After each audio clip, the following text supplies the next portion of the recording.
جی بے برکتیاں، نحوستیں، یہ کیا ہے کہ جب اللہ کا حکم ٹوٹتا ہے تو اللہ کی طرف سے پھر مصیبتیں اور پریشانیاں آتی ہیں۔ تو یہ کہ یہ بنیاد ہے سارے دین کے لیے، اس کلمے والے یقین کو حاصل کرنا، کہ ساری مخلوق سے اپنے یقین کو نکالنا کہ اس سے نہیں ہوتا، ایک اللہ سے ہوتا ہے، ایک اللہ سے ہوتا ہے، اور اللہ سے ہوتا ہے، اور اللہ کے غیر سے، اللہ کے ارادے کے بغیر نہیں ہوتا۔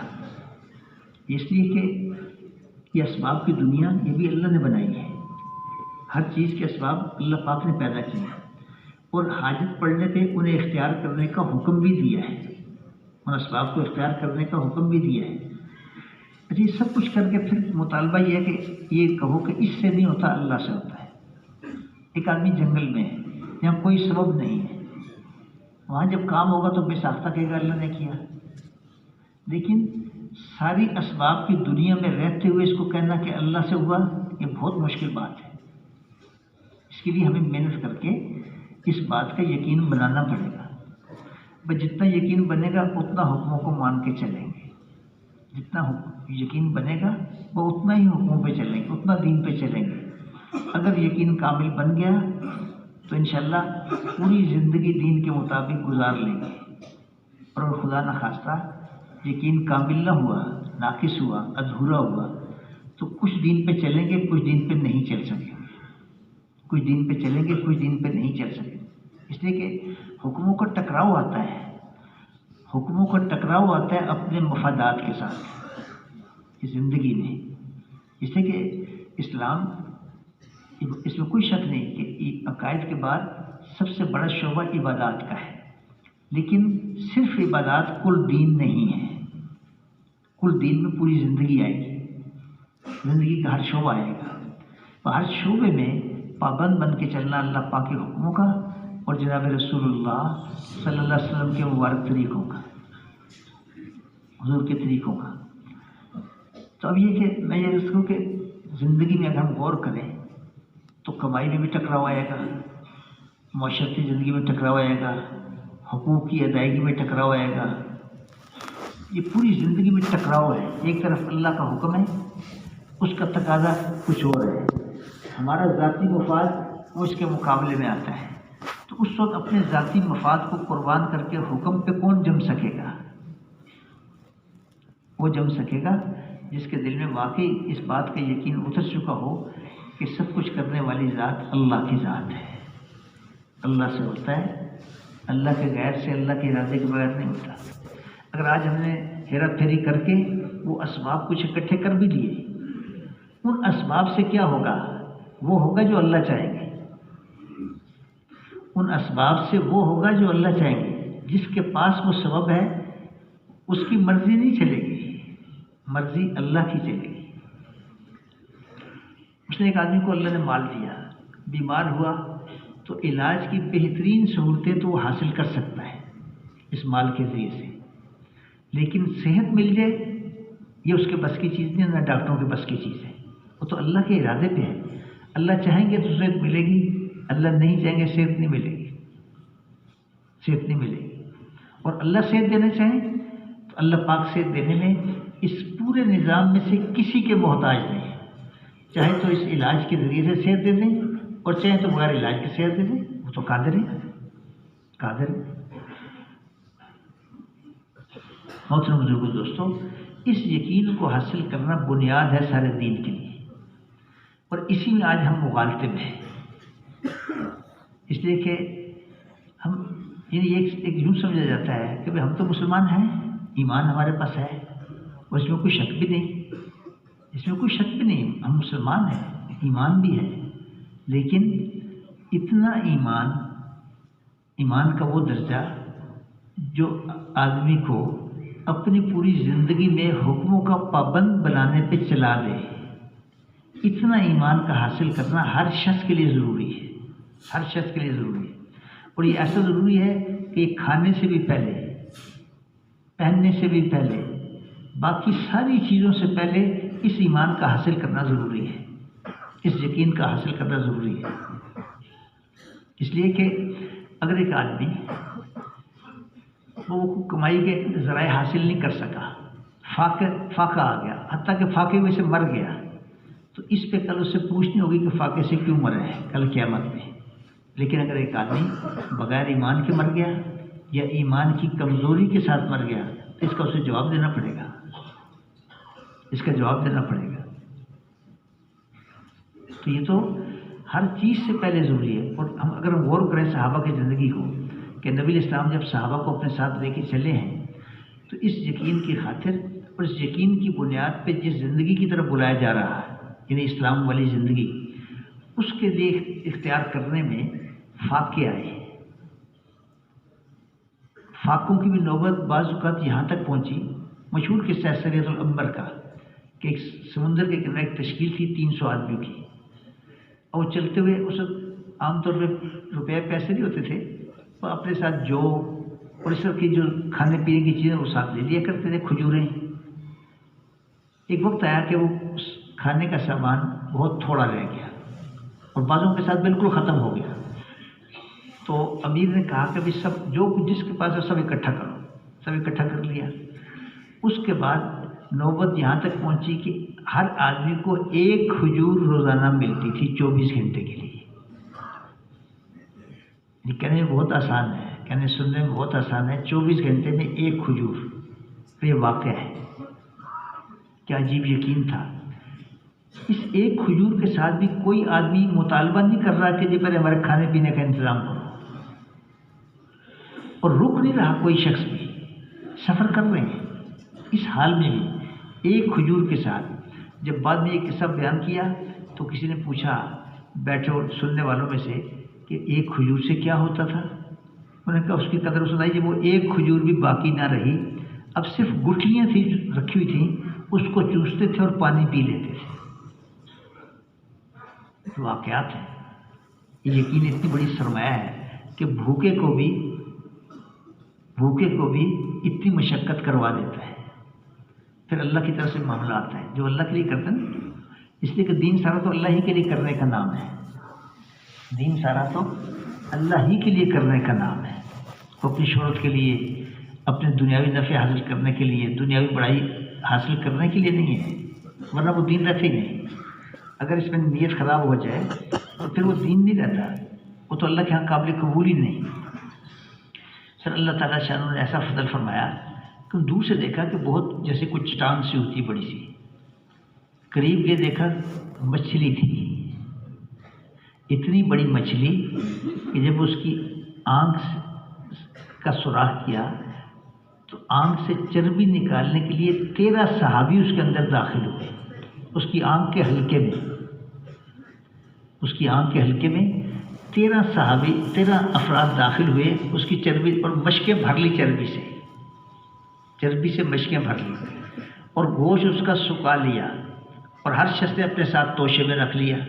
اب پورا سفر مچھلی کا گوشت کھا کے انہیں سفر کیا، بقایا جو سفر تھا، حتیٰ کہ جب واپس آئے مدینہ منورہ اور نبی علیہ السلام کے سامنے ساری کارگزاری آئی تو آپ نے پوچھا بھی یہ تو اللہ کی طرف سے مفہوم ایسا ہے کہ اللہ کی طرف سے ایک رزق تھا جو تمہیں پہنچایا گیا، اور اگر اس میں سے کوئی ہے تو ہمیں بھی کھلاؤ۔ تو بعضوں کے توشوں میں موجود تھا تو حضور کو بھی وہ گوشت کھلایا۔ محترم بزرگوں دوستو، ایک بنیاد ہے جس بنیاد پہ سارا دین چلتا ہے، اس یقین کے بغیر دین پہ چلنا بہت مشکل ہے، اس سے کہ جگہ جگہ ٹکراؤ آئے گا، کہیں عزت کے ساتھ، کہیں خاندان کے ساتھ۔ ان مختلف اگر ہم غور کریں گے تو زندگی کے مختلف جگہوں پہ، مختلف شعبوں میں اللہ کے حکموں کے مقابلے میں ٹکراؤ آتا ہے۔ حکم یہ ہے کہ حکم کو دیکھ کے چلو، حکم کے مقابلے میں اور کسی کو نہیں دیکھا جائے گا، کہ اللہ کی نافرمانی میں کسی کی اطاعت نہیں ہے، اللہ کی نافرمانی میں کسی کی اطاعت نہیں ہے۔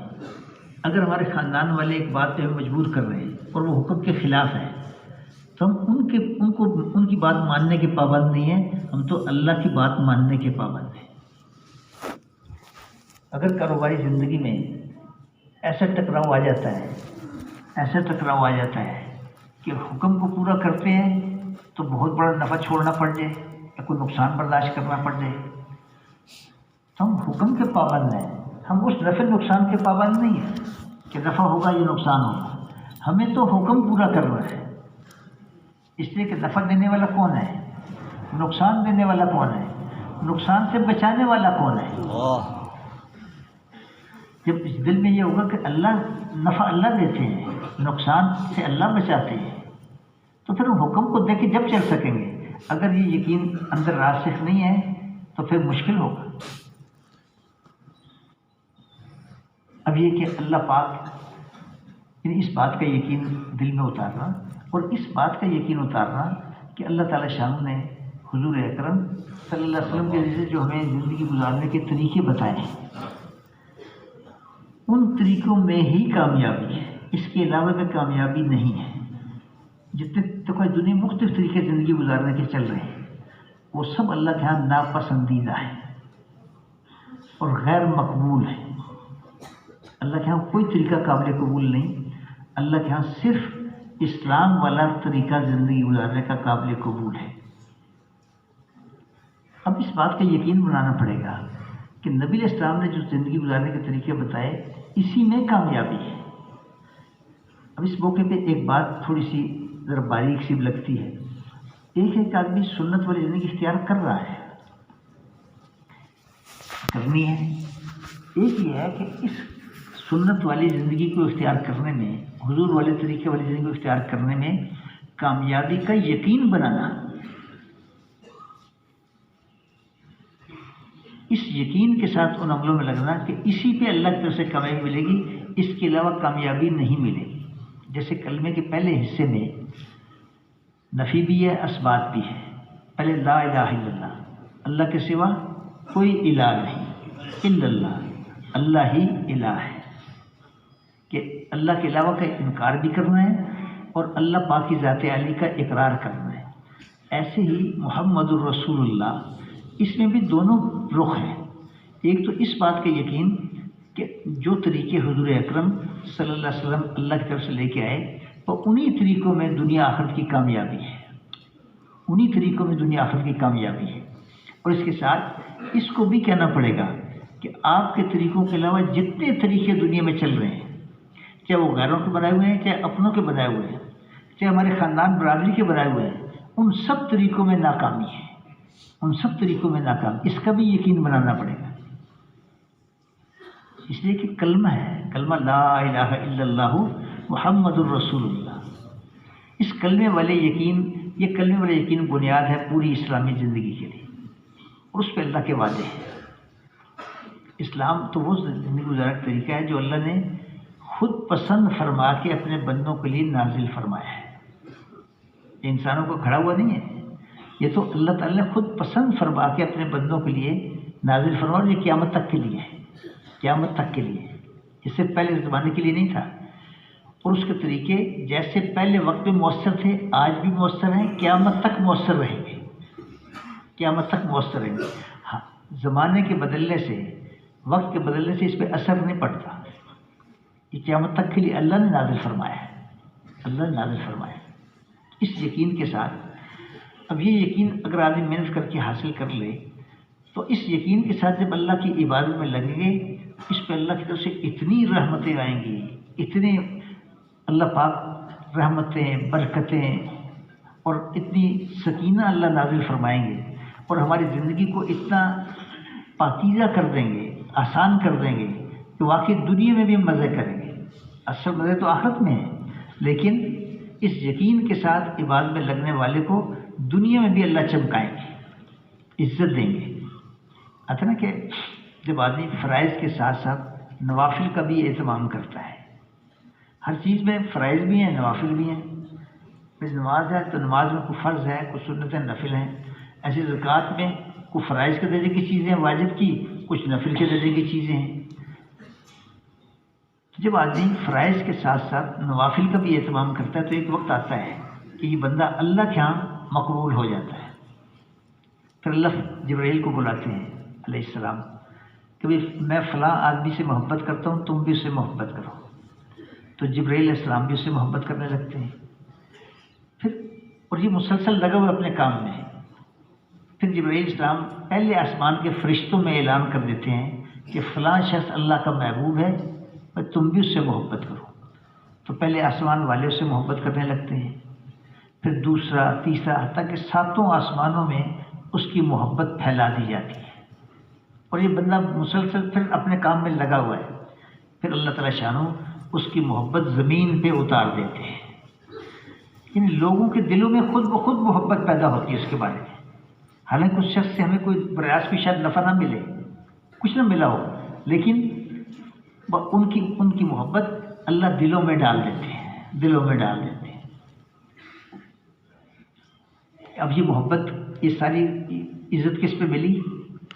نبی الاسلام والے طریقے، اس یقین کے ساتھ، کلمے والے یقین کے ساتھ عبادت کرنے پہ اللہ یہ چیز دیتے ہیں، عزت دیتے ہیں، برکتیں دیتے ہیں.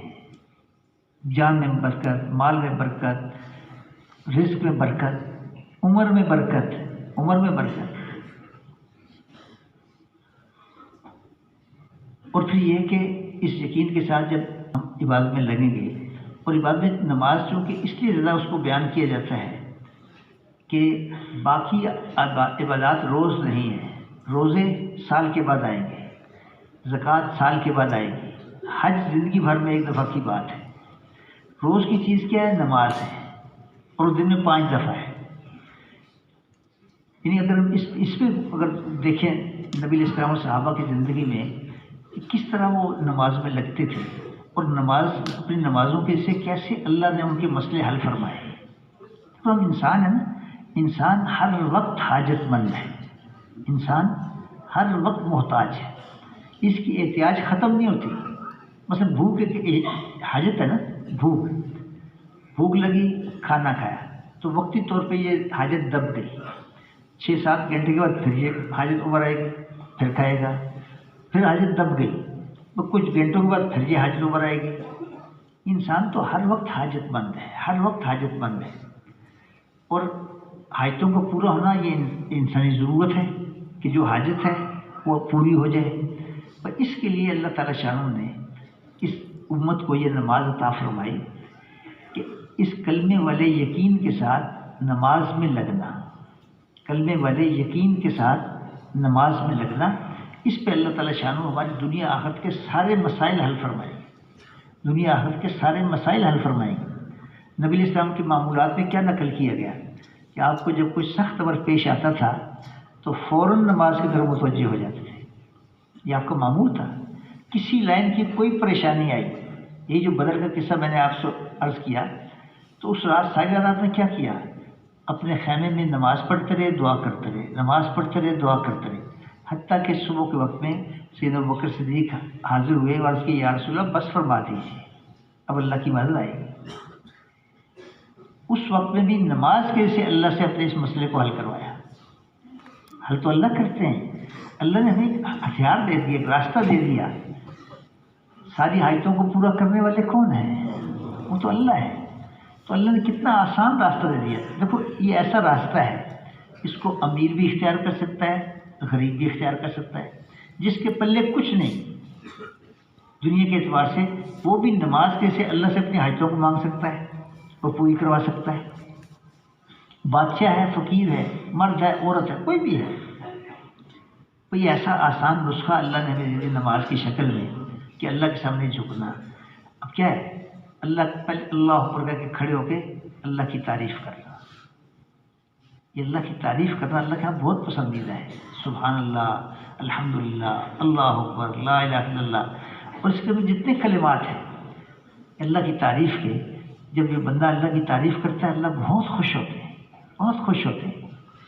تو باادب کھڑے ہو کے ہاتھ باندھ کے اللہ کی تعریف کرنا، پھر رکوع میں جا کے جھک کے اللہ کی تعریف کرنا، پھر انتہا کر دی کہ سجدے میں جا کے اپنا ماتھا، اپنا چہرہ اللہ کے قدموں میں رکھ کے اللہ کی تعریف کر رہا ہے. اتنا اللہ کا قرب ملتا ہے آدمی کو سجدے میں، اتنا قرب اور کسی شکل میں نہیں ملتا. یعنی ہم میں سے ہر آدمی دن میں جب چاہے اللہ سے قریب ہونے کو وہ نماز کی نیت باندھ لے تو سجدے میں سب سے زیادہ قریب ہوتا ہے اللہ کے. جسے اللہ کا قرب مل گیا، جسے اللہ کا قرب مل گیا اس کے لیے کوئی چیز باقی رہی؟ اصل میں ہمیں اس کا اندازہ نہیں کہ اللہ کا قرب کتنی بڑی چیز ہے. یعنی اس کو غور فرمائیں کہ وہ جب فرعون نے جادوگروں کو بلایا مقابلے کے لیے، تو جادوگروں نے کہا جی کہ اگر ہم جیت گئے، فتح پا لی، تو ہمیں کیا ملے گا؟ تو فرعون نے کہا میں تمہیں اپنا مقرب بنا لوں گا، میں تمہیں اپنا مقرب بنا لوں گا. کہ جو قریب ہوتا ہے پھر اس کی بات تو مانی جاتی ہے نا. جس کے قریب ہوتا ہے وہ اس کی بات کا لحاظ کرتا ہے، اس کی بات کا لحاظ کرتا ہے. تو جو اللہ کا مقرب ہوگا، جو اللہ کا مقرب ہوگا تو اللہ بھی تو اس کی رعایت کریں گے نا، اس کی رعایت کریں گے. اب اس کا کیا مسئلہ باقی رہا؟ اس کا کیا مسئلہ باقی رہا؟ محترم بزرگوں دوستوں، ہم اس یقین کے ساتھ اب تھوڑی سی محنت نماز پہ کرنی پڑے گی. اس کو بزرگ یوں فرماتے تھے کہ جیسے دنیاوی امور میں بنیادی محنت پیسہ کمانے کی ہے، دنیاوی امور میں بنیادی محنت پیسہ کمانے کی. ایک آدمی محنت کر پیسہ کما لیا، اب تھوڑی سی محنت سے وہ گھر خرید سکتا ہے، تھوڑی سی محنت سے گاڑی خرید سکتا ہے، تھوڑی سی محنت سے کپڑے لے سکتا ہے، چیزیں لے سکتا ہے. وہ تھوڑی تھوڑی محنت اور کرنی پڑے گی. بات ہے کہ ایسے ہی دینی زندگی میں بنیادی سرمایہ وہ تو یقین کا ہے. جب آدمی نے محنت کر کے یہ بنیادی سرمایہ حاصل کر لیا تو اب تھوڑی سی محنت سے نماز بن جائے گی. تھوڑی سی محنت مزید کرنی پڑے گی لیکن تھوڑی محنت سے نماز بن جائے گی. جس کا کلمہ بن گیا، نماز بن گئی، اس کے تو مزے ہو گئے دنیا میں بھی آخرت میں بھی. اس لیے کہ نماز پہ تو اللہ کا وعدہ ہے کہ جو نماز کے لیے آئے گا اس کو اللہ کہتے ہیں ہم فلاح دیں گے. فلاح کا وعدہ ہے، وعدہ ہے، بلکہ باقاعدہ اعلان کرواتے ہیں حی علی الصلاح حی علی الفلاح، اور نماز کی طرف اور فلاح کی طرف. اور فلاح کہتے ہیں دنیا آخرت دونوں جہانوں کی کامیابی ہو. فوز کہتے ہیں صرف آخرت کی کامیابی ہو، اور فلاح کہتے ہیں آخرت اور دنیا دونوں جہانوں کی کامیابی ہو. وعدہ کون کر رہا ہے جی؟ وعدہ کون کر رہا ہے؟ اللہ. وہ اللہ وعدہ کر رہا ہے جو ساری کائنات کا خالق ہے اور ساری کائنات کا مالک ہے، اور جس کے خزانے بے حد و حساب ہے. جس کے خزانے، اس کے پاس تو ہر چیز کے لامحدود خزانے ہیں. اللہ وہ ذات ہے جس کے پاس ہر چیز کے لامحدود خزانے ہیں، نعمتوں کے بھی اور مصیبتوں کے بھی. وہ اللہ کہہ رہا ہے کہ تم نماز کے رہو، میں تمہیں دنیا آخرت کی کامیابی دوں گا. اس یقین کے ساتھ نماز میں آنا کہ اس نماز پڑھنے سے اللہ مجھے دنیا آخرت دونوں جہانوں میں کامیاب فرمائے. اور اللہ وعدہ خلاف نہیں ہے. اللہ تعالیٰ وعدہ خلاف نہیں ہے. جو اللہ کے وعدے پکے ہیں اور پورا ہونے کے لیے ہیں. اللہ کے وعدے پورے ہونے کے لیے ہیں. کبھی اللہ کے وعدے اللہ کے حکموں کے ساتھ ہیں. ہم حکم پورا کریں گے، اللہ تعالیٰ اپنے وعدے پورے کریں گے. اور اتنی بات ہے کہ اس حکم کو، مثلا نماز ہی ہے تو ہم محنت کر کے نماز بنا لیں، نماز بنا لیں. ہمارا ظاہر بھی درست ہو جائے نماز میں، ہمارا باطن بھی درست ہو جائے، باطن بھی درست ہو جائے. نماز تو خود بتاتی ہے کہ نماز کے سے اللہ ہم سے کیا چاہتے ہیں. یعنی اس سے کسی کو غور کر لیں کہ جب نماز کے لیے بلاتے ہیں اللہ تعالیٰ تو سب کچھ کو چھوڑ کے آنا پڑتا ہے. سب کچھ کو چھوڑ کے آنا پڑتا ہے. سب کچھ نہ چھوڑیں تو نماز شروع نہیں ہوتی. جب تک سب کچھ کو نہ چھوڑیں تو نماز شروع ہی نہیں ہوتی. اور جب نماز شروع کر دی، اب صرف نماز ہوگی، اس کے علاوہ کچھ نہیں ہوگا. صرف نماز ہوگی اور کچھ نہیں ہوگا. مفتی صاحب رحمۃ اللہ فرمایا کرتے تھے کہ نماز کیا ہے؟ سب کچھ کو چھوڑ کے آنا. اور پھر اگلا جملہ فرمایا سب کچھ کے خیال کو بھی چھوڑ کے آنا. یہ ہے نماز. تو اللہ کے سامنے کھڑے ہیں. یہ ہم سوچیں صحیح، نماز میں کس کے سامنے کھڑے ہیں؟ اللہ کے سامنے کھڑے ہیں. اور اللہ ہی کا، اللہ کے سامنے ہونے کا خیال نہ ہو آدمی میں. ٹھیک ہے، فرائض واجبات پورے کر دیے تو فرض ذمے سے اتر جائے گا. لیکن جس نماز کی دعوت دی جا رہی ہے کہ بھائی جس نماز پہ دنیا آخرت کے سارے مسئلے حل ہوں گے، تو اس کے لیے تو تھوڑی محنت کر کے نماز بنانی پڑے گی. کلمے والے یقین کے ساتھ نماز کو بنانا، اس سے آدمی میں پھر استعداد پیدا ہوتی ہے حکموں پہ چلنے کی۔ دیکھو مطالبہ تو ہے کہ ہم پوری زندگی میں اسلام والے حکموں کے پابند بن کے چلیں، پوری زندگی میں۔ اب اس کی استعداد سب سے زیادہ پیدا ہوتی ہے کلمے والے یقین سے، اور اس کلمے والے یقین کے ساتھ جب آدمی نماز میں لگتا ہے تو اس استعداد میں اضافہ ہوتا ہے۔ اس میں جب تک استعداد پیدا نہ ہو اس وقت تک اگلی بات ہو نہیں سکتی۔ زمیندار ہے، زمین پہ محنت کرتا ہے، وہ محنت کیا ہے؟ زمیندار محنت کرتا ہے زمین پہ ہل چلا چلا کے، اسے ایک شعور اللہ نے دیا ہے، ایک سمجھ دی ہے کہ اس کے بعد اسے ایک اندازہ ہوتا ہے کہ اب اس زمین میں استعداد پیدا ہوئی کہ یہ بیج ایک ڈالا جائے تو اس کو لے گی اور وہ بیج پھوٹے گا۔ وہ اس استعداد کے پیدا ہونے سے پہلے بیج نہیں ڈالتا، اسے پتہ ہے بہترین بیج بھی ڈالا ضائع ہو جائے گا۔ ایسے ہی انسانوں کا دل ہے، جب استعداد پیدا ہوتی ہے حکموں پہ چلنے کی، حکموں کو ماننے کی، اب اسے جو حکم سنایا جائے یہ فوراً کرتا چلا جائے گا، جیسے صحابہ کی زندگی دکھاتی ہے۔ تو مدینہ منورہ میں حکموں پہ حکم آ رہے ہیں، صبح دوپہر شام حکم آ رہے ہیں، سفر کرتے ہوئے حکم آ رہے ہیں۔ تو جیسے میں نے عرض کیا کہ حکموں کے آنے میں اور تعمیل میں وقفہ نہیں تھا، تاخیر نہیں تھی، اتنی استعداد پیدا ہو گئی تھی۔ جب کلمے والے یقین کے ساتھ ہم نماز کو بنائیں گے تو اس سے استعداد پیدا ہوگی حکموں پہ چلنے کی، حکموں پہ چلنے کی۔ اب اتنی بات ہے کہ ہمیں اس کو معلوم کرنا پڑے گا کہ کس وقت میں، کس جگہ پہ، کس حال میں کیا حکم ہے، کس وقت پہ، کس جگہ پہ، کس حال میں کیا حکم ہے، وہ اسے معلوم کرنا اور اس کو پورا کرنے میں لگنا۔ اس میں انشاءاللہ پھر زیادہ مشقت نہیں آئے گی۔ اس لیے کہتے ہیں کہ ہم اپنی زندگی کے ہر شعبے کو، جو کچھ ہر آدمی کے مختلف مشغولیتیں ہیں، وہ اپنی اپنی مشغولی کی جتنی چیزیں ہیں صبح سے لے کے شام تک، وہ ہر چیز کو مفتی حضرات کے پاس جا جا کے پوچھنا، جنہوں نے محنت کر کے کئی سال لگا کے اس مبارک علم کو حاصل کیا جو اللہ نے وحی کے ذریعے سے نبی علیہ السلام پہ اتارا تھا۔ وہ اس علم کی روشنی میں ہمیں اپنی پوری زندگی چلانی ہے۔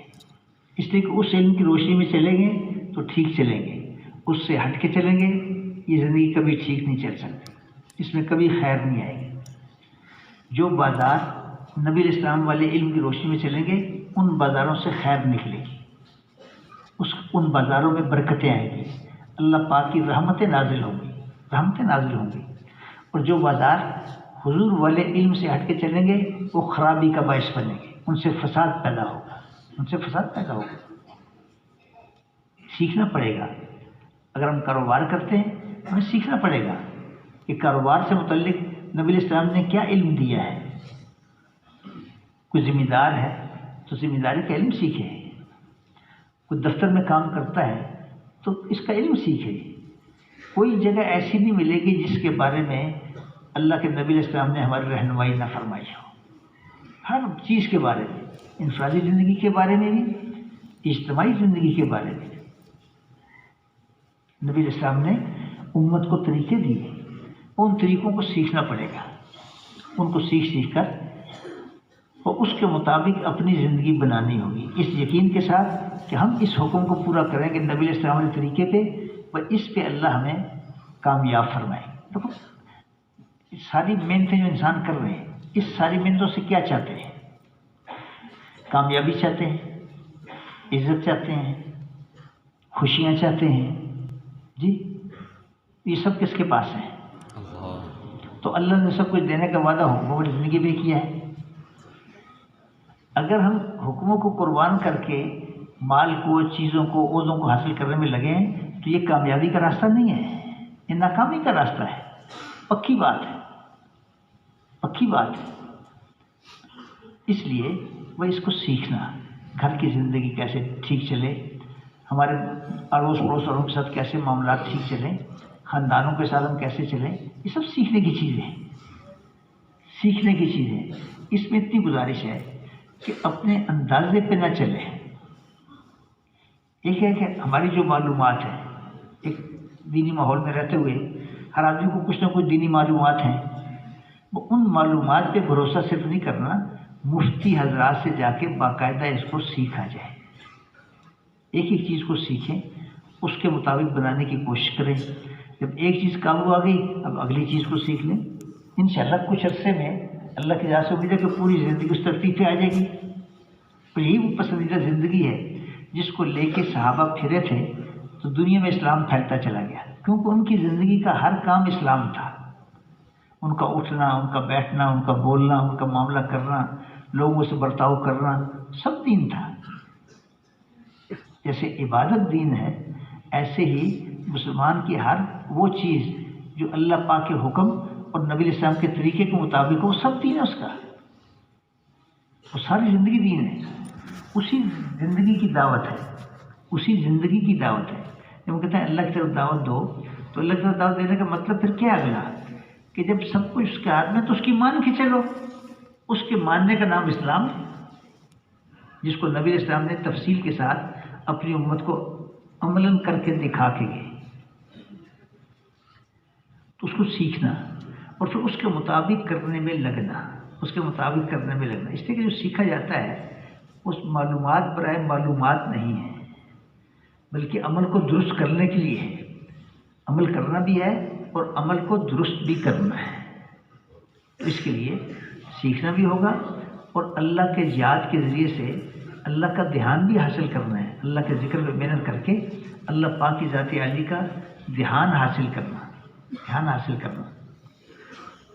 اب اس کی مثال یہ کرتے تھے پہلے، اب چونکہ وہ چیزیں ماحول میں رہی نہیں اس لیے وہ مثالیں بھی ختم ہو گئیں۔ پہلے اس بات کو سمجھانے کے لیے ایک مثال بزرگ دیا کرتے تھے کہ اللہ کے دھیان کے ساتھ پوری زندگی میں چلنا، مثلا آپ کے کاروبار میں اللہ کے دھیان کے ساتھ چلے، گھر میں اللہ کے دھیان کے ساتھ چلے، وہی اسباب میں لگتے ہوئے اللہ کے دھیان کے ساتھ کیسے چلے؟ تو اس کی بڑی آسان مثال دیتے تھے کہ دیہات میں اس میں بجلی عموماً نہیں ہوتی تھی اور کنویں سے پانی نکالا جاتا تھا ڈول کے ذریعے سے، تو عورتیں 2-3-4 عورتیں اکٹھی ہو کے جا کے کنویں سے پانی نکال کر 2-3-4 گھڑے بھر کے سر پہ رکھتی تھی، گھڑے کے اوپر گھڑا، گھڑے کے اوپر گھڑا، 3-4 گھڑے، اور لے کے چلتی تھی۔ اچھا چل بھی رہی ہیں، آپس میں باتیں بھی کر رہی ہیں، آپس میں باتیں بھی کر رہی ہیں اور اپنے گھروں میں پانی لے کے آتی تھی۔ اب وہ 3-4 گھڑے سر پہ ہیں، وہ باتیں تو کر رہی ہیں لیکن ان کا دھیان گھڑوں میں ہے، وہ گھڑے گرتے نہیں تھے، گھڑے گرتے نہیں تھے۔ اب راستے میں آتے ہیں نہ ہموار راستے بھی ہوتے ہیں دیہات میں، اس کے باوجود وہ گھڑے گرتے نہیں تھے، کیوں کہ توجہ ان کی ساری ان گھڑوں میں تھی، اس کا توازن نہیں بگڑنے دیتے تھے۔ کہ ایسے ہی اسباب کی دنیا میں لگتے ہوئے پر ہمیں اللہ پاک کے دھیان کے ساتھ چلنا ہے کہ جہاں بھی ہوں ہمیں یہ خیال مستحضر ہو کہ اللہ دیکھ رہے ہیں، اللہ پاک سن رہے ہیں، اللہ پاک میرے ساتھ ہے، اللہ پاک میرے ساتھ ہے۔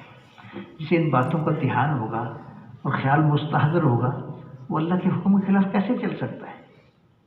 وہ نہیں چل سکتا، وہ نہیں چل سکتا۔ اس لیے اس دھیان کو بھی حاصل کرنا ہوگا ذکر پہ بیان کرنے کے ذریعے سے، اور پھر یہ کہ آدمی جتنی کمائی کر رہا ہے یہ کمائی محفوظ رہے۔ ایک آدمی اس نے مثلا ایک مزدور ہے، اس کی مزدوری ایک دن کی 100 روپے ہے، 1000 روپے ہے۔ ایک دن کو ایسا اس کو بندہ ملا، اس نے اس سے کام کرا 2000 دیا، اب وہ بڑا خوش کہ آج تو ڈبل دیہڑی لگ گئی۔ واپس آ رہے ہیں، بس میں بیٹھا، اب بس میں اس کی جیب کہیں کٹ گئی، گھر آیا تو بڑی خوشی سے بیوی نے کہا کہ آج تو مزے ہو گئے، آج 2000 کی دیہڑی لگی۔ جیب میں ہاتھ ڈالا تو جیب خالی تھا، جیب خالی تھا۔ اب یہ قسم کھا کے کہہ سکتا ہے کہ 2000 کمایا، ایک قسم کھا کے کہہ سکتا ہے 2000 کمایا، لیکن 1 روپے کا بھی فائدہ نہیں اٹھا سکا اس 2000 سے، کیوں کہ وہ 2000 ضائع ہو گیا، نکل گیا، اس کے قبضے میں نہیں رہا۔ ایسے ہی آدمی نیکی کرتا ہے تو یہ اس کی کمائی ہے، آخرت کے اعتبار سے اور دنیا کے اعتبار سے بھی کمائی ہے۔ اس نے نماز پڑھی، اللہ کی طرف سے کتنے انعامات ملے۔ دیکھو وہ تو گھر سے چلا تھا جب وضو کر کے، تو کیا کہہ رہے ہیں کہ ایسے جیسے احرام باندھ کے حج کرنے کو چل پڑا، ہر قدم پہ ایک نیکی، ایک گناہ کی معافی، ایک درجے کی بلندی، اور جب مسجد میں داخل ہوا تو داخل ہوتے ہی اللہ کا مہمان بن گیا، اور ہر دفعہ مسجد میں جانے کی وجہ سے ایک مہمانی اللہ کے ذمے ہو گئی۔ تو یہ کتنی کمائی ہے؟ بھائی اس نے ذکر کیا، تلاوت کی، کتنی کمائی ہے، اس نے اور نیکیاں کی، ہاں جی، یہ سب کمائی ہے نا۔ اب یہ کمائی واقعی محفوظ رہے، ہم بچا کے اس کو آخرت میں لے جائیں تاکہ کل قیامت میں اللہ کے ہاں سے اس کا ہمیں اچھا بدلہ مل سکے، اس لیے کہ اعمال کا بدلہ تو آخرت میں ملے گا نا۔ بدلے کا دن اللہ نے قیامت رکھا ہے، حشر کا میدان ہے جس میں بدلہ دیا جائے گا آدمی کے اعمال کا، اچھے بھی برے بھی۔ اب یہ کہ ایک آدمی نے کمائی تو کی لیکن اس کمائی کو بچا نہیں سکا، اور وہ کمائی ضائع ہوتی رہی، اسے خبر بھی نہ ہو سکی۔ جیسے وہ کہتے ہیں نا غبارہ، اس میں ہوا بھری تو پھول کے اتنا ہو گیا، پر کسی نے تھوڑی سی پن لگا دی تو تھوڑے وقفے کے بعد وہ پھر خالی ہو گیا۔ محترم بزرگوں، دوستو، یہ جو بات ہے نا کہ جو کمائی محفوظ رہے، تو اس کے لیے ایک بہت اہم بات یہ ہے کہ اللہ کی مخلوق کے ساتھ ہم اپنے معاملے کو درست کریں۔ اللہ کی مخلوق کے ساتھ اپنے معاملے کو درست رکھیں۔ کیا کہا کہ آدمی کے دین کی حفاظت اخلاق کی حفاظت میں ہے۔ اگر اخلاق اچھے بنا لیے تو جو اس نے کمائی کی ہے انشاءاللہ محفوظ ہوگی، کل قیامت میں اپنے کام آئے گی۔ خدا نہ خواستہ اس پہ احتیاط نہ کی، بے احتیاطی کی، لاپرواہی کی، تو اس کی وجہ سے یہ جتنی اس نے کمائیاں کی ہیں، یہ خطرہ ہے کہ کل قیامت میں اس کے کام نہ آئیں اور اس کی نیکیاں کسی اور کو دے دی جائے۔ اس لیے کہ قیامت میں جو بدلے ہوں گے وہ دنیا کے پیسوں سے تو نہیں ہوں گے، وہ تو اعمال سے ہوں گے۔ جتنا اس نے کسی پہ زیادتی کی اتنی اس کی نیکیاں اٹھا کے اس کو دے دی جائیں گی۔ اس کو نبی علیہ السلام نے اس طرح فرمایا، مثال دی، مفہوم اس کا ایسے ہے کہ جانتے ہو میری امت کا مفلس کون ہے؟ صحابہ عرض کہ یا رسول اللہ ہم تو مفلس ہو سکتے ہیں جس کے پاس پیسہ روپیہ نہ ہو، درہم دینار نہ ہو۔ کہ نہیں، میری امت کا مفلس ہوا ہے کہ کل قیامت میں پہاڑوں جیسی نیکیاں لے کے آئے گا، تھوڑی نیکیاں نہیں، پہاڑوں جیسی نیکیاں لے کے آئے گا، لیکن اس نے کسی کا حق دبایا، کسی پہ ظلم کیا، کسی پہ زیادتی کی، اس طرح کی جتنی بد اخلاقیاں ہیں۔ اب وہ لینے والے آئیں گے اور جتنی اس نے زیادتی کی اتنی اس کی نیکیاں اٹھا کے ان کو دے دی جائیں گی۔ کرتے کرتے نوبت یہاں تک آئے گی کہ لینے والے باقی ہوں گے، اس کی نیکیاں ختم ہو جائیں گی، پہاڑوں جیسی نیکیاں ختم ہو جائیں گی۔ پھر کیا ہوگا؟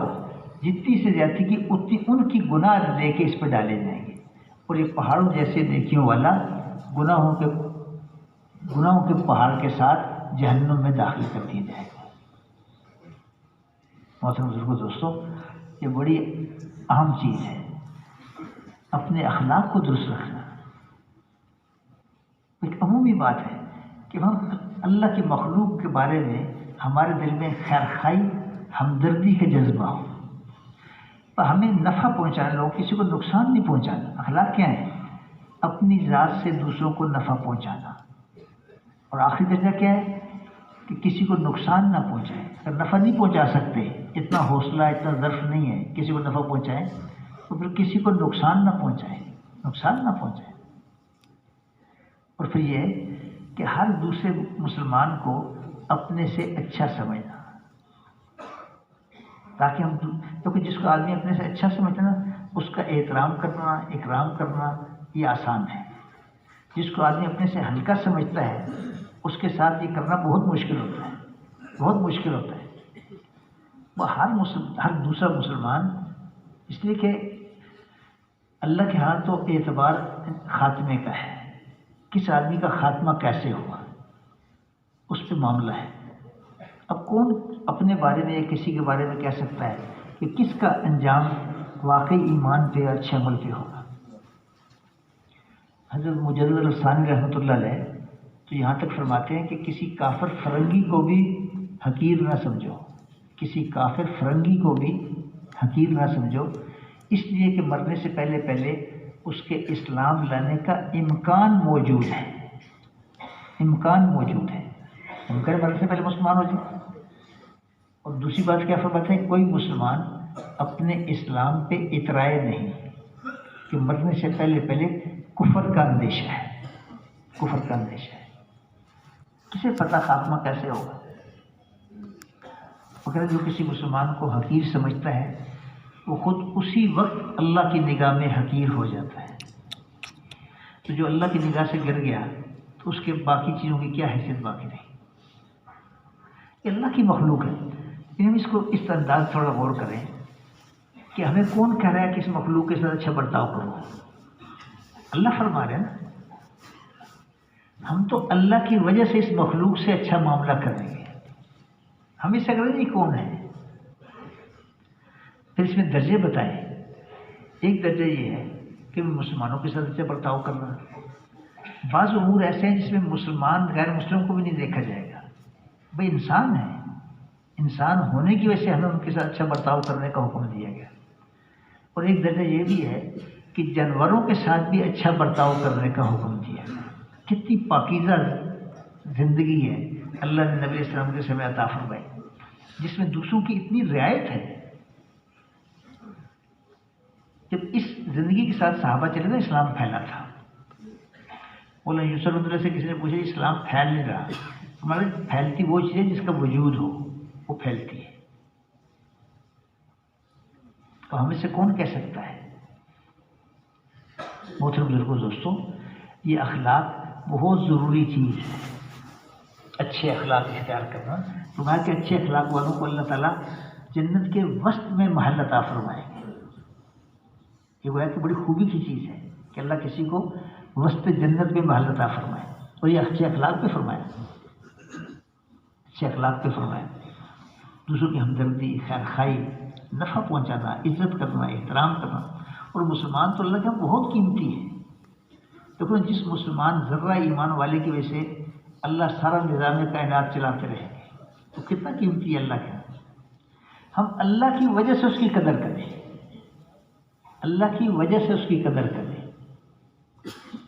ویسے ایک معمولی سی مثال ہے ایک سمجھنے کے لیے، کبھی ایک افسر نے یا ایک بڑے آدمی نے کسی بندے کو کسی دوسرے کے پاس بھیجا اور اپنا خط دے دیا یا اس کو اطلاع کر دی کہ بھئی یہ میں بندہ بھیجا، اس کا کام کر دینا، فلاں کام ہے۔ اب وہاں گیا، اس آدمی نے وہ کام کر دیا۔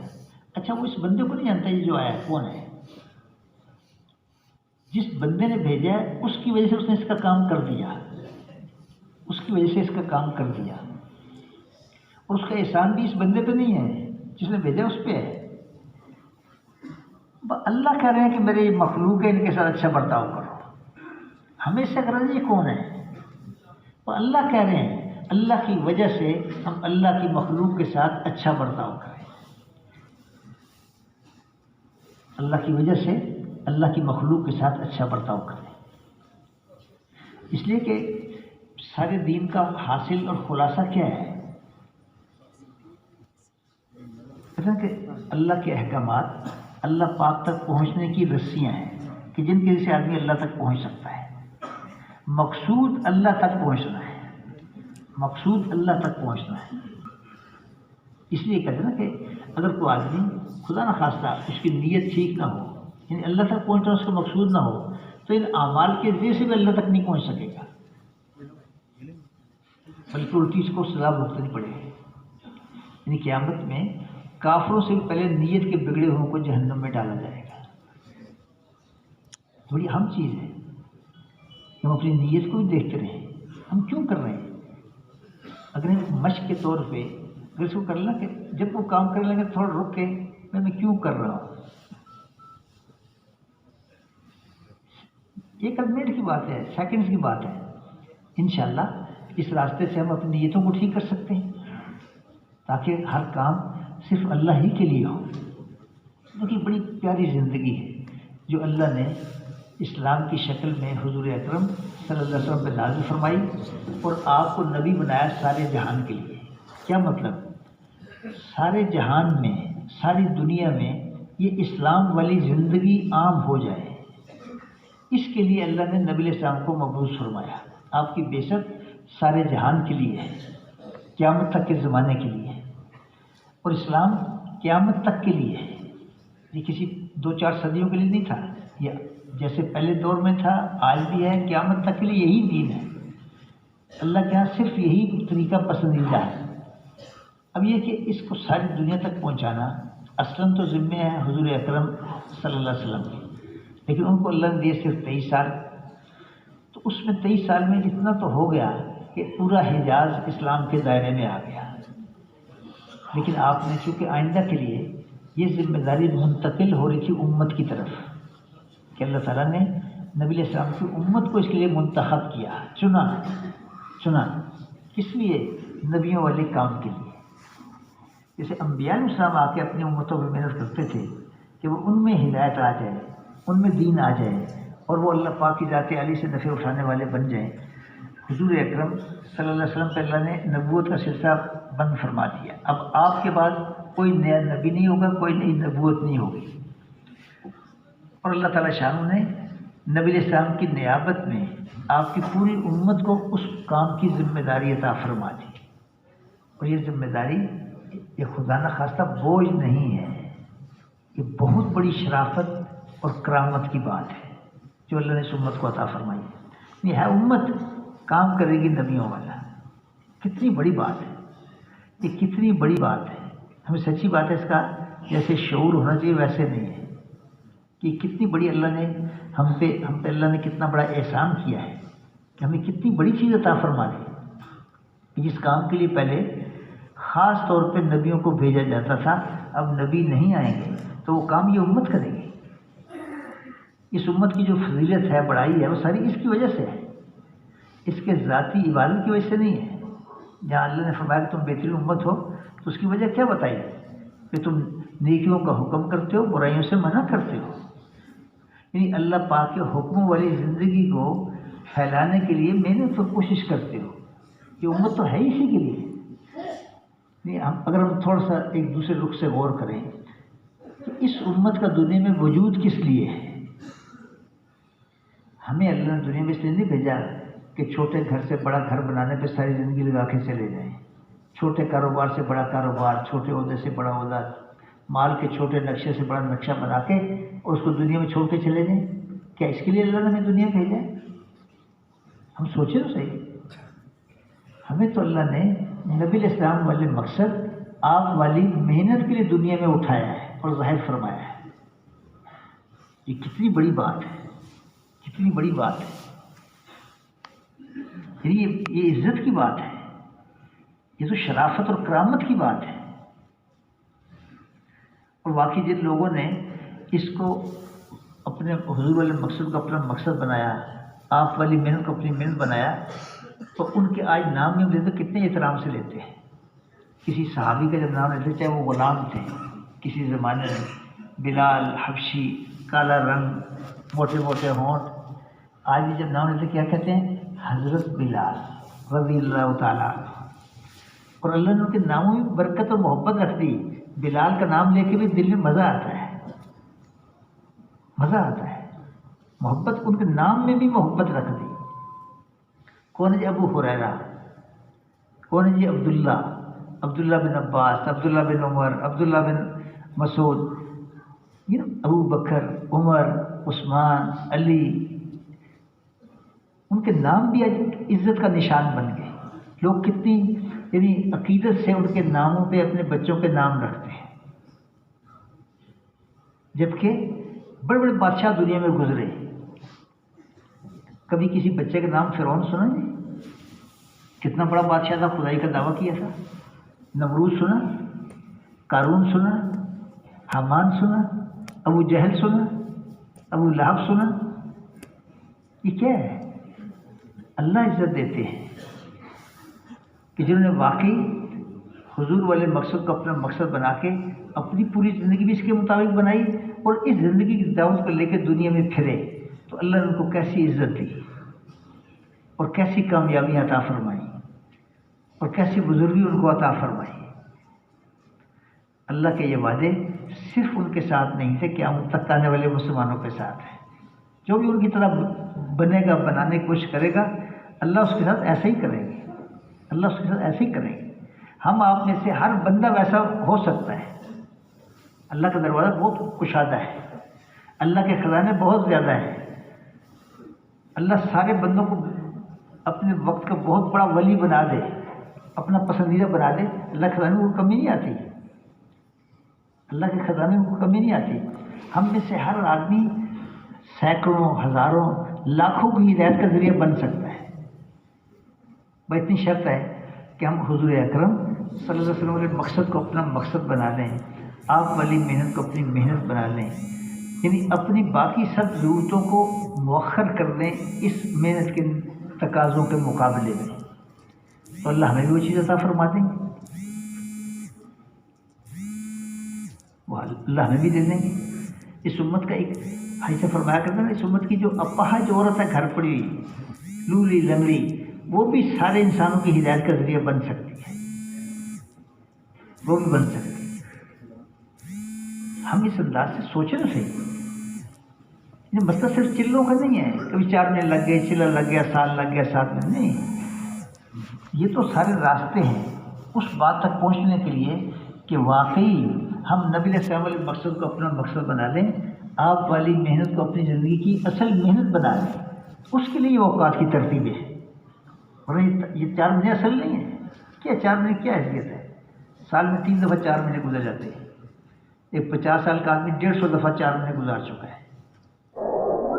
ہر مخلوق کے دنیا میں اللہ ہی جانے لاکھوں کروڑوں افراد ہیں، اصل شیر ہے تو دنیا میں کتنے شیر ہیں یہ اللہ ہی جانتا ہے، کون سا شیر دنیا کی کس غار میں ہے، جنگل میں ہے، اللہ اس کا ٹھکانہ بھی جانتا ہے۔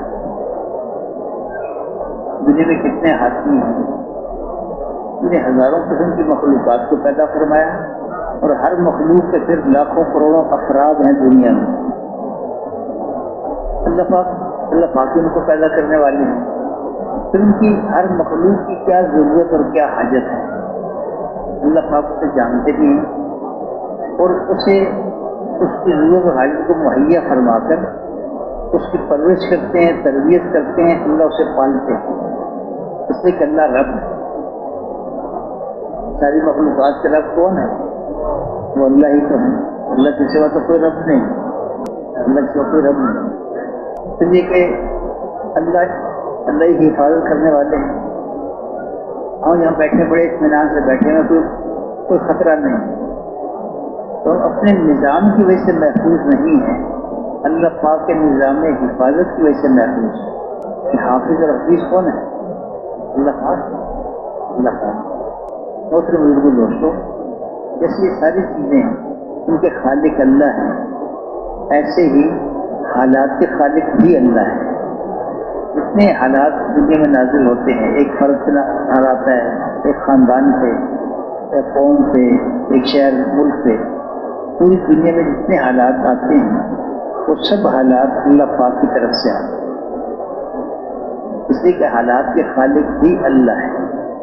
عزت، ذلت، کامیابی، ناکامی، خوشی، غم، صحت، بیماری، حتیٰ کہ زندگی اور موت، تو سارے حالات کے خالق اللہ ہے۔ دنیا میں وہ ہوتا ہے جو اللہ چاہتے ہیں۔ ساری دنیا کے انسان ایک بات کو چاہیں، اگر اللہ نہ چاہیں تو نہیں ہو، اور جس بات کو اللہ پاک چاہ لیں وہ ہو کے رہے گا۔ ساری دنیا والے مل کے اس میں رکاوٹ پیدا نہیں کر سکتے۔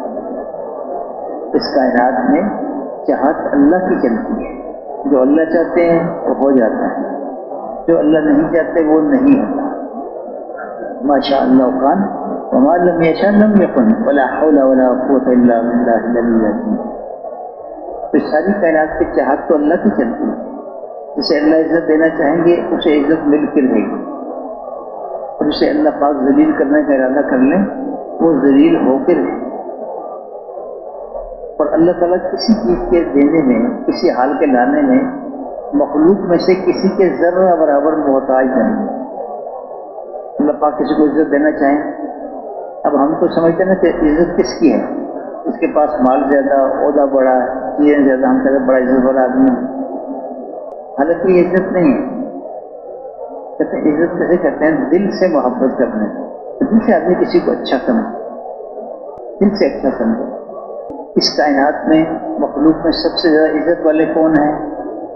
جناب رسول اللہ صلی اللہ علیہ وسلم۔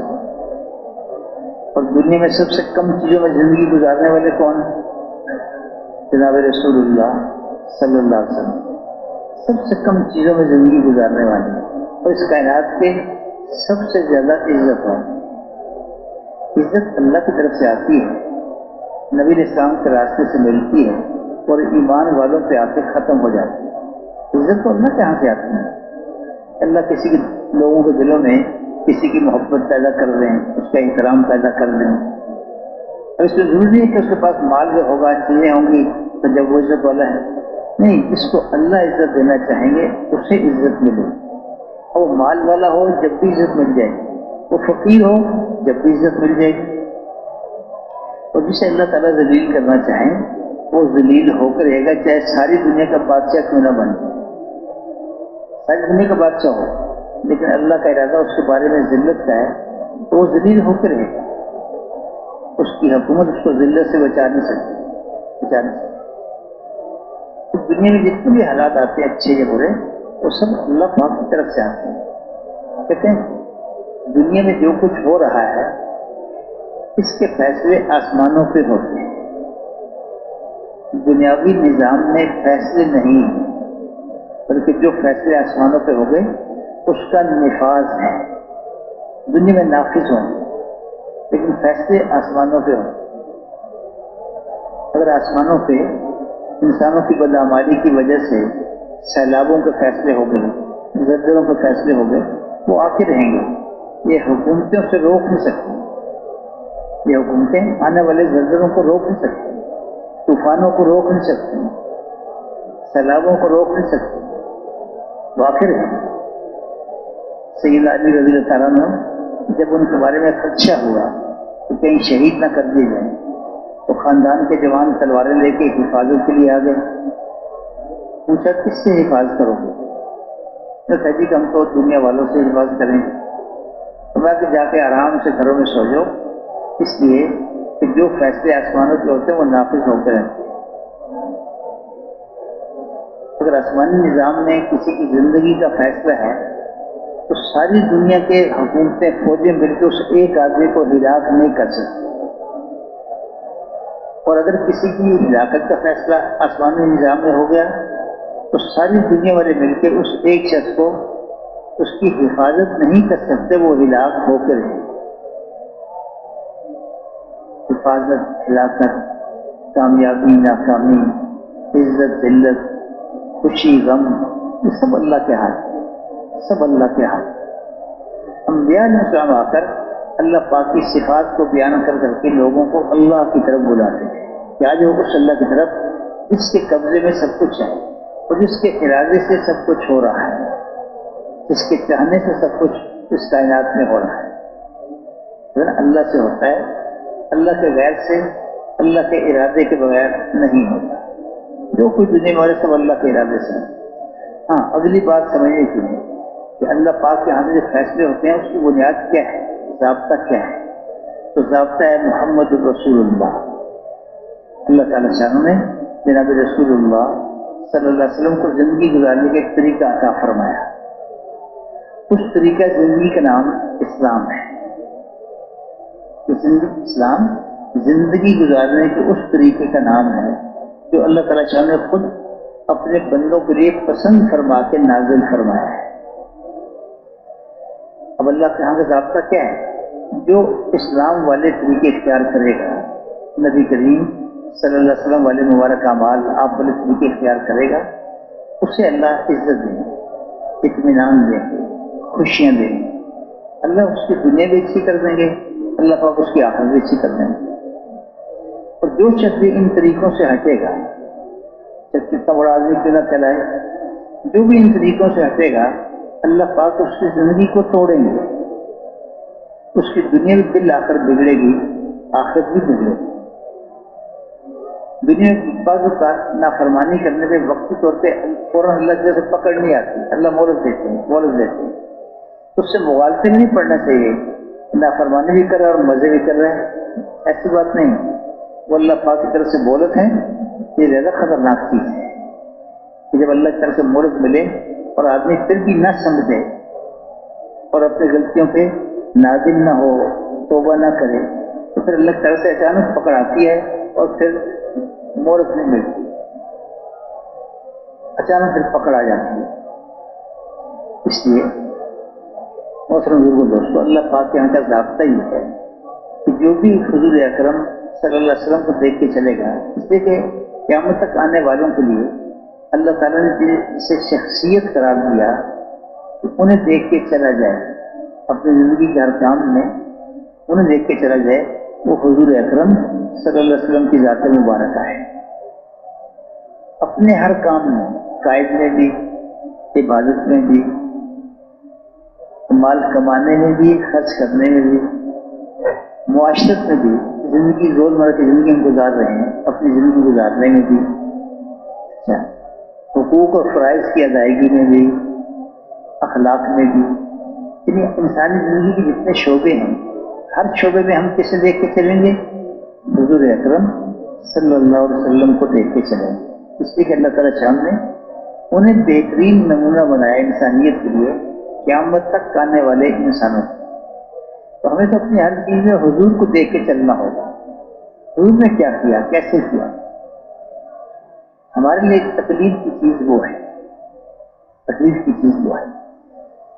پھر یہ کہ بہت سے کام ہے جو براہ راست دین نہیں ہے، لیکن حکم کی ادائیگی کی وجہ سے وہ بھی دین بن جاتا ہے۔ سب کمانا ہے، صرف کمانا دین نہیں ہے، نبی علیہ السلام کے طریقے پہ کمانا دین ہے۔ خرچ کرنا ہے، ہم اگر خرچ کرتے ہیں تو صرف خرچ کرنا نہیں ہے، تو نبی علیہ السلام کے طریقے پہ خرچ کرنا یہ بھی دین بنے گا۔ جتنے کام صبح سے شام تک کرتے ہیں، جب اس میں ہم نے اللہ پاک کے حکموں کی رعایت کی، پابندی کی، اور جناب نبی کریم صلی اللہ علیہ وسلم کے طریقوں کی پابندی کی، تو ہماری وہ ہر چیز دین بنتی چلی، دین بنتی چلی۔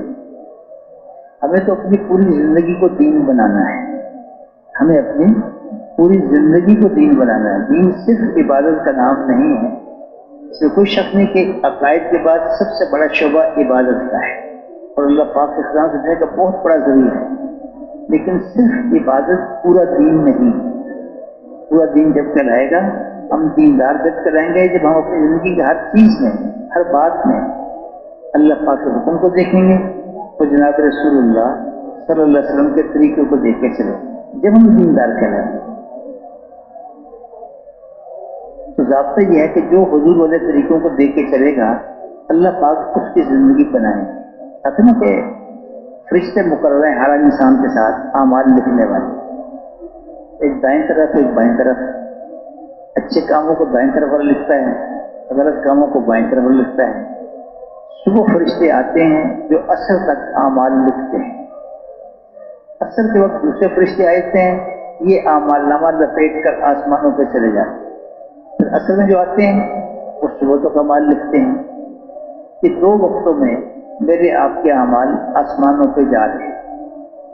اگر یہ اعمال کثرت سے خیر والے ہوتے ہیں تو اللہ پاک کی طرف سے خیر کے فیصلے اترتے ہیں، اور خدا نہ خواستہ شر والے اعمال، بگڑے ہوئے اعمال کثرت سے ہوتے ہیں تو اللہ پاک کی طرف سے بھی بگاڑ کے فیصلے ہوتے ہیں۔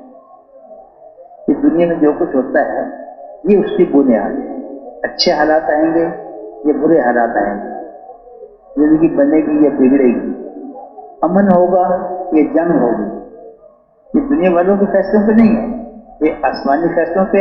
آسمانی فیصلوں کی بنیاد ہمارے آپ کے جسموں سے نکلنے والے اعمال ہیں۔ جیسے اعمال آسمانوں پہ جائیں گے ویسے ہی فیصلے آسمانوں سے اتریں گے، اور جو فیصلے میں عرض کر رہا ہوں کہ آسمانوں پہ ہو جاتے ہیں وہ دنیا میں نافذ ہو کے رہتے ہیں، اسے کوئی روک نہیں سکتا، اسے کوئی بدل نہیں سکتا۔ اس لیے ہمیں محنت کر کے، یہ کلمے والی محنت ہے، ایک تو اس بات کا یقین بنانا کہ سب کچھ کرنے والی ذات اللہ پاک کی ذات ہے، اللہ سے ہوتا ہے، اللہ کے غیر سے، اللہ کے ارادے کے بغیر نہیں ہوتا۔ اور دوسرا اس بات کا یقین بنانا ہوگا کہ وہ اللہ جس کے پاس سب چیزوں کے خزانے ہیں، جو ہم چاہتے ہیں، جو کچھ ہم اپنے لیے چاہتے ہیں، وہ سب کس کے پاس ہے؟ اللہ کے پاس ہے۔ تو اللہ سے ہم کیسے لیں گے؟ وہ حضور اکرم صلی اللہ علیہ وسلم والے اعمال، آپ والے طریقوں کے راستے سے ہم اللہ کے خزانوں سے فائدہ اٹھا سکتے ہیں۔ اور سچی بات ہے، جس نے اللہ کے خزانوں سے فائدہ اٹھانا سیکھ لیا اس کے تو مزے ہو گئے، اس کے مزے ہو گئے، اس لیے کہ اس کا تعلق ایسے خزانے کے ساتھ ہو گیا جس کی کوئی انتہا نہیں ہے، جس کی کوئی انتہا نہیں۔ دنیا میں جتنے خزانے ہیں وہ محدود ہیں، محدود ہیں، وقتی ہیں۔ اللہ پاک کے خزانے لامحدود ہیں۔ تو اس نے حضور اکرم صلی اللہ علیہ وسلم والے راستے سے اللہ سے لینا سیکھ لیا، اس کو تو دنیا میں مزے ہیں، آخرت میں مزے ہیں۔ تو یہ کہ اصل مزے اور اصل جو کامیابی ہے وہ تو آخرت کی ہے۔ تو دنیا کی زندگی چھوٹی سی ہے، نہ جانے کب ختم ہو جائے۔ یہ ضروری نہیں کہ ہر جوان بوڑھا ہو کے مرے گا۔ اتنے جوان ہیں جو بڑی جوانیوں میں دنیا سے چلے جاتے ہیں، کسی کو خبر ہے؟ مرتا ہر آدمی اپنے وقت پہ ہے، اپنا وقت پورا کر کے مرتا ہے، لیکن اللہ کے یہاں سے کتنا وقت ملا یہ ہمیں خبر ہے، کسی کو خبر نہیں، کسی کو خبر نہیں۔ جب وقت پورا ہوتا ہے آدمی چلا جاتا ہے، اور وہ جانا ضروری نہیں کہ بڑھاپے میں ہو، بچپن میں بھی ہو سکتا ہے، چڑھتی جوانی میں بھی ہو سکتا ہے، جوانی میں بھی، بڑھاپے میں، سب کسی کو بھی ہو سکتا ہے۔ یہ کہ دنیا کی زندگی تو چھوٹی سی، اچھا اس لیے اس کے مزے، اس کے نفع، اس کی کامیابی بھی چھوٹی سی ہیں۔ آخرت کی زندگی ہمیشہ کی ہے، شروع ہوگی پھر کبھی ختم نہیں ہوگی۔ کروڑ سال کہنا، ارب سال کہنا، یہ بھی ایک محدود ہے، وہ لامحدود زندگی ہے، وہ شروع ہوگی کبھی ختم نہیں ہوگی۔ میں عرض کر رہا ہوں کہ اصل زندگی تو آخرت کی ہے، اسی لیے ہر نبی علیہ السلام جہاں اللہ کی طرف بلاتے تھے اور اللہ پاک کی عظمت بڑائی بیان کرتے تھے اور اس کے ذریعے سے اللہ کے حکموں پہ چلنے کی دعوت دیتے تھے، وہاں ہر نبی آخرت کی طرف بھی بلانے والے تھے کہ انسان بیچارہ کہیں دنیا کے وقتی نفعوں کو دیکھ کے دھوکہ نہ کھا لے اور آخرت کو بھول نہ جائے، آخرت کو بھول نہ جائے۔ دنیا آخرت کی کوئی نسبت نہیں ہے، کوئی نسبت نہیں ہے دنیا کی آخرت کی۔ کہ دنیا کی زندگی چھوٹی سی ہے، یہ تو بطور آزمائش اور امتحان کے ہیں۔ اللہ پاک بندوں کو مختلف حالات میں رکھ کے آزماتے ہیں کہ یہ کیا کرتا ہے۔ کسی کو مال دے کے آزماتے ہیں، یہ کیا کرتا ہے۔ یہ مالداری اس کے ذاتی نہیں ہے، یہ اللہ نے اس کو مال دیا ہے اور اس میں اللہ سے آزما رہے، مال دے کے آزما رہے، کیا کرتا ہے۔ اس کی کامیابی ناکامی کا فیصلہ اس مال پہ نہیں ہے، اس مال میں اس نے حکموں کو پورا کیا کامیاب ہے، حکموں کو پورا نہ کیا اس مال میں یہ ناکام ہے۔ ایسے کسی کو اللہ تعالیٰ فقر و فاقہ دے کے آزماتے ہیں، تو یہ فقر و فاقہ ناکامی نہیں ہے۔ اگر فقر و فاقہ میں اس نے اللہ پاک کے حکموں کو پورا کر دیا نبی علیہ السلام والے طریقے سے، تو یہ فقر و فاقہ میں کامیاب ہے۔ اور اگر اس سے فقر و فاقہ میں اس نے نافرمانی کی، حکم عدولی کی، تو یہ فقیر ہو کے بھی ناکام ہے، فقیر ہو کے بھی ناکام ہے۔ مسئلہ ان ظاہری اسباب کا نہیں ہے، اس میں ہمارے آپ کے استعمال کا ہے۔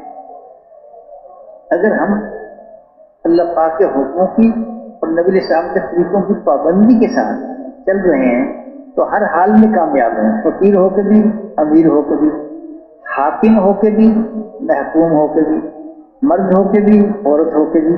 تو جو بھی فرض ہے، جو حکموں کی پابندی کے ساتھ چلے گا، سنتوں کی پابندی کے ساتھ چلے گا، اللہ پاک اپنی قدرت سے اس کی زندگی بنائیں گے، دنیا بھی بنائیں گے، آخرت بھی بنائیں گے۔ اور بات کر رہا ہوں کہ اصل تو آخرت ہے، اصل آخرت ہے، وہ شروع ہوگی ختم نہیں ہوگی۔ اگر بندے نے دنیا میں صحیح زندگی گزاری جیسے کہا جا رہا ہے تو اللہ خوش ہو کے اس کی موت کو بڑا شاندار کر دیں گے۔ ملک موت آئیں گے اور بڑی شفقت کے ساتھ اس کی روح نکالیں گے اور اس کے گھر سے لے کے قبر تک فرشتے کھڑے ہو کے اس کا استقبال کریں گے۔ پھر جب قبر میں رکھا جائے گا تو قبر بھی اس شخص کی قبر جنت کا باغ بنا دی جائے گی، اور اسی قبر میں ہی جنت کی خوشبوئیں اور ہوائیں آنی شروع ہو گئی، اور اس کی قبر کی زندگی جو اللہ جانے ہزاروں سال ہے، لاکھوں سال ہے، یہ تو اللہ جانتے ہیں قیامت کب آئے گی۔ تو جب تک قیامت نہیں آتی تو ہر مرنے والا عالم برزخ میں ہے، عالم برزخ میں ہے۔ تو اللہ سے اس کی یہ برزخ کی زندگی بھی شاندار کر دیں گے۔ پھر کل قیامت کا میدان قائم ہوگا جس میں ہر شخص کو براہ راست اللہ کے سامنے کھڑے ہو کے اپنے کیے کا حساب دینا ہوگا۔ جو کچھ کر کے گئے دنیا میں اس کا حساب دینا ہوگا، اس حال میں کہ بیچ میں کوئی سفارشی نہیں ہوگا، کوئی وکیل نہیں ہوگا، بس بندہ ہوگا اور اللہ ہوگا۔ نبی علیہ السلام کی دعاؤں میں کہ اللہ حاسبنی حسابا یسیرا، اللہ تو میرا حساب آسان حساب کر۔ تو غالباً حضرت عائشہ نے پوچھا کہ یا رسول اللہ آسان حساب کیا ہے؟ فرمایا اس کا مفہوم ایسے ہے کہ اللہ کسی بندے کو بلائیں، جب اللہ کسی بندے کو بلائیں گے تو باقی ساری جو دنیا موجود ہوگی اسے نظر نہیں آئے گا یہ کیا معاملہ ہو رہا ہے۔ بعض میں اللہ اپنی قدرت کا پردہ ڈال دیں گے اور اس سے موٹی موٹی باتیں پوچھ کے چلے چلے۔ فرمایا کہ جس کا حساب شروع ہو گیا وہ تو ہلاک ہو گیا، حساب کوئی نہیں دے سکتا، حساب کوئی نہیں دے سکتا۔ وہ تو اللہ پاک بس کرم فرما دے، وہ ایسے جمعے میں پاس کرنے ہیں، اللہ قادر ہیں۔ یہی اللہ سے امید بھی رکھنی چاہیے، کسی کے سامنے رکھ کے اللہ کی تابعداری میں لگنا چاہیے تاکہ اللہ ہمارے ساتھ نرمی کا معاملہ فرمائے۔ بعض ایسے خوش قسمت بھی ہوں گے جو قیامت کے دن بھی جبکہ کوئی سایہ نہیں ہوگا اللہ پاک کے عرش کے سائے میں ہوں گے، مزے کر رہے ہوں گے اس میدان قیامت میں بھی جہاں کے لوگ افراتفری میں اور سخت پسینوں میں ڈوبے ہوں گے۔ ہر آدمی اپنے گناہوں کے بقدر پسینے میں ڈوبا ہوگا، کسی کا پسینہ ٹخنوں تک، کسی کا گھٹنوں تک، کسی کا کمر تک، کسی کا منہ تک ہوگا۔ توبہ توبہ، اللہ ہم سب کی حفاظت فرمائے۔ بس حق وقت ہے اور یہ ہونے والا ہے، ہر آدمی کو اس سے واسطہ پڑے گا۔ کہ وہ قصے کہانیاں نہیں ہیں، یہ حقائق ہے، حقائق ہے جو اللہ پاک نے انبیاء علیہ السلام کے سے انسانوں کو بتائے ہیں۔ دیکھو یہ سب کچھ ہونے والا ہے، قیامت کا میدان ہے، ہر چیز کو پیش ہونا پڑے گا۔ پھر وہاں سے اعمال نامے ملیں گے، کسی کو دائیں ہاتھ میں، کسی کو بائیں ہاتھ میں۔ دائیں ہاتھ والے کامیاب لوگ ہوں گے، بائیں ہاتھ والے ناکام لوگ۔ اللہ ہمیں حشر کی ناکامی سے بچا لے اور حشر کی رسوائی سے بچا لے۔ کہتے ہیں جو بھی آدمی کامیاب ہوگا تو فرشتہ اعلان کرے گا کہ فلاں ابن فلاں، فلاں جو فلاں کا بیٹا ہے وہ آج سعید ہو گیا، کامیاب ہو گیا۔ سارے حشر والے اس اعلان کو سنیں گے۔ دیکھو عزت یہ ہے، ہم کس عزت کے چکر میں پڑ گئے اور نافرمانی کرنے لگے۔ یہ عزت ہے، آدم علیہ السلام سے لے کر آخری آنے والا انسان، ان سب کے مجمع میں یہ اعلان ہو کہ فلاں ابن فلاں آج خوش بخت ہو گیا۔ عزت ہے یہ نہیں، عزت اس سے کہتے ہیں خدا نہ خواستہ ایسے یہ اعلان ہو گیا فلاں ابن فلاں آج بدبخت ہو گیا، ناکام ہو گیا۔ ذلت یہ ہے، ساری انسانیت کے سامنے ایک آدمی کی ذلت کا اعلان کیا گیا۔ آج وقت ہے ہم اس ذلت سے اپنے آپ کو بچا لیں اور اس عزت کو حاصل کرنے والوں میں اس دوڑ میں لگ جائیں کہ جن کو اللہ تعالیٰ چاہو اپنے فضل سے، اپنے کرم سے اس دن سعید فرمائے گا اور پھر پل صراط پر بجلی کی طرح گزار دے گا۔ پل صراط جہنم کے اوپر بچھایا جائے گا، جو گزر گیا تو آگے جنت ہے، جو گزر نہ سکا خدا نہ خواستہ تو کٹ کے وہیں سے جہنم میں گر جائیں گے۔ کہ جتنی اللہ کی طرف سے اس کے اعمال کی سزا ہے، مسلمان ہے تو سزا بھگت کے ایک نہ ایک دن اس جہنم سے نکل آئے گا اور اللہ اسے جنت میں پہنچا دے گا۔ لیکن اگر خدا نہ خواستہ ایمان سے محروم گیا تو پھر ہمیشہ کی جہنم میں اسے کبھی نکلنا نصیب نہیں ہوا، کبھی نکلنا نصیب نہیں ہوا۔ تو بڑی سخت گندی جگہ ہے جہنم، بڑی سخت جگہ ہے۔ توبہ توبہ، کہتے ہیں کہ اگر کسی کو جہنم کی آگ سے نکال کر دنیا کی آگ میں ڈال دیا جائے تو اسے اطمینان سے نیند آ جائے. اب ہم سوچیں وہ کتنی سخت آگ ہو، جہنم کی آگ کتنی سخت ہو. ہم سے دنیا کی آگ کا ایک ذرا برداشت ہوتا ہے. ایک دیا سلائی جلائی جائے اور کہا جائے اس پہ انگلی رکھو تو آدمی رکھ نہیں سکتا، برداشت نہیں ہوتی. وہ کتنی سخت آگ ہوگا. اللہ ہمیں سب کو اس سے بچائے. آج اللہ نے ہمیں ایک موقع دیا ہے، زندگی موقع ہے، ہم ان اعمال کو کر لیں کہ جن اعمال کے سے اللہ خوش ہو کے ہماری دنیا بھی اچھی کر دیں گے، آخرت بھی اچھی کر دیں گے. اور ان اعمال سے اپنے آپ کو بچا لیں کہ جن اعمال کی وجہ سے دنیا بھی خراب ہوتی ہے، آخرت بھی خراب ہوتی ہے. اور میں یہ کر رہا تھا کہ دیکھو اصل کامیابی آخرت کی ہے، اصل ناکامی بھی آخرت کی ہے. جو جہنم میں چلا گیا وہ بیچارہ ناکامی میں پڑ گیا، اور جس کو اللہ نے اپنے فضل سے جنت میں داخل فرما دیا. اللہ اکبر. جنت کیا ہے؟ اللہ پاک کی رضامندگی کی جگہ ہے. اللہ جس سے خوش ہوں گے اسے اپنے مہمان خانہ جنت میں داخل فرمائیں. یہ اللہ کا مہمان خانہ ہے. جو اللہ کو خوش دنیا میں خوش کریں گے، اللہ پاک خوش ہو کے انہیں اپنے مہمان خانے میں جگہ دیں گے. اور وہ ایسی مزے کی جگہ ہے. اللہ اکبر. جنت ہمیشہ کی جوانی ہوگی، ہمیشہ کی جوانی. دیکھو دنیا میں اگر کسی کی عمر 50 60 100 سال ہے تو بوڑھا ہو کے رہے، ہمیشہ جوان نہیں رہ سکتا. جوان بالآخر بوڑھا ہو جائے گا اگر زندگی ہے. جنت میں اللہ جوانی دیں گے، بھری جوانی دیں گے، 30 33 برس کی، بڑی سمجھدار جوانی ہوتی ہے. اور یہ ہمیشہ رہے گی. 1000 سال گزر گیا تو اس کی عمر اب 1030 سال نہیں ہوئی، 30 سال رہی. 1,00,000 سال گزر گیا پھر بھی اس کی عمر 30 سال 33 سال رہی، 1,30,000 نہیں بنے. یعنی ہمیشہ کی جوانی ہے جو کبھی ختم نہیں ہو. اللہ اکبر. پھر اللہ ایسی خوبصورتی دیں گے، بڑا خوبصورت بنائیں گے انسان کو. پھر اس کے جو چیز دنیا میں حکم کی وجہ سے ہم اختیار کرتے ہیں، نفس بوجھل ہے، مثلا داڑھی ہے تو نفس بوجھل ہے دنیا میں، لیکن حکم کی وجہ سے ہم سنت کی وجہ سے اسے اختیار کرتے ہیں. تو آخر جنت میں تو اللہ ہر آدمی کی خواہشات کو پورا فرمائے گا، ضرورتوں کو نہیں، خواہشات کو پورا کریں. جنت میں داڑھی نہیں ہوگی، گھنگریالے بال ہوں گے، موٹی موٹی آنکھیں ہوں گی. بہت خوبصورت ہوگا انسان، بہت خوبصورت ہوگا. انسان کو جو خواہشات ہیں انسان کی، ان خواہشات کو اللہ بہت اعلیٰ پیمانے پہ پورا فرمائے. سارا آدمی چاہے میرا بڑا گھر ہو، بڑا خوبصورت گھر ہو، بڑا گھر ہو، خوبصورت گھر ہو، محل ہو. زیادہ سے ہم یہ کہتے ہیں محلات ہوں. دنیا میں تو سب کو محلات نہیں ملتے، کسی کو ملتے ہیں، اکثر کو نہیں ملتے. چھوٹے موٹے گھر میں زندگی گزار کے چلے جاتے ہیں. وہاں اللہ تعالیٰ شانو رقبے کے اعتبار سے آخری درجے کے جنتی کو دنیا سے 10 گنا بڑی جنت دیں گے. اور یہ سب سے آخری درجے کا جنتی ہے. اس سے اوپر والوں کو کیا ملے گا یہ اللہ جانتا ہے.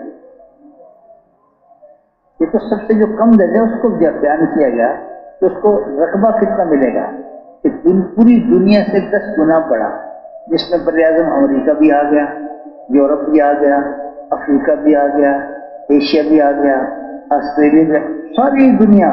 اور اس جیسی 10 گنا بڑی جنت. پھر اس میں محلات ہوں گے. ایک ایک محل 70 میل لمبا ہوگا، اور اس میں ہزاروں دروازے، ہزاروں کھڑکیاں. پھر ہر دروازے پہ اس کے استقبال کرنے کے لیے فرشتے آئیں گے، سلام کریں گے.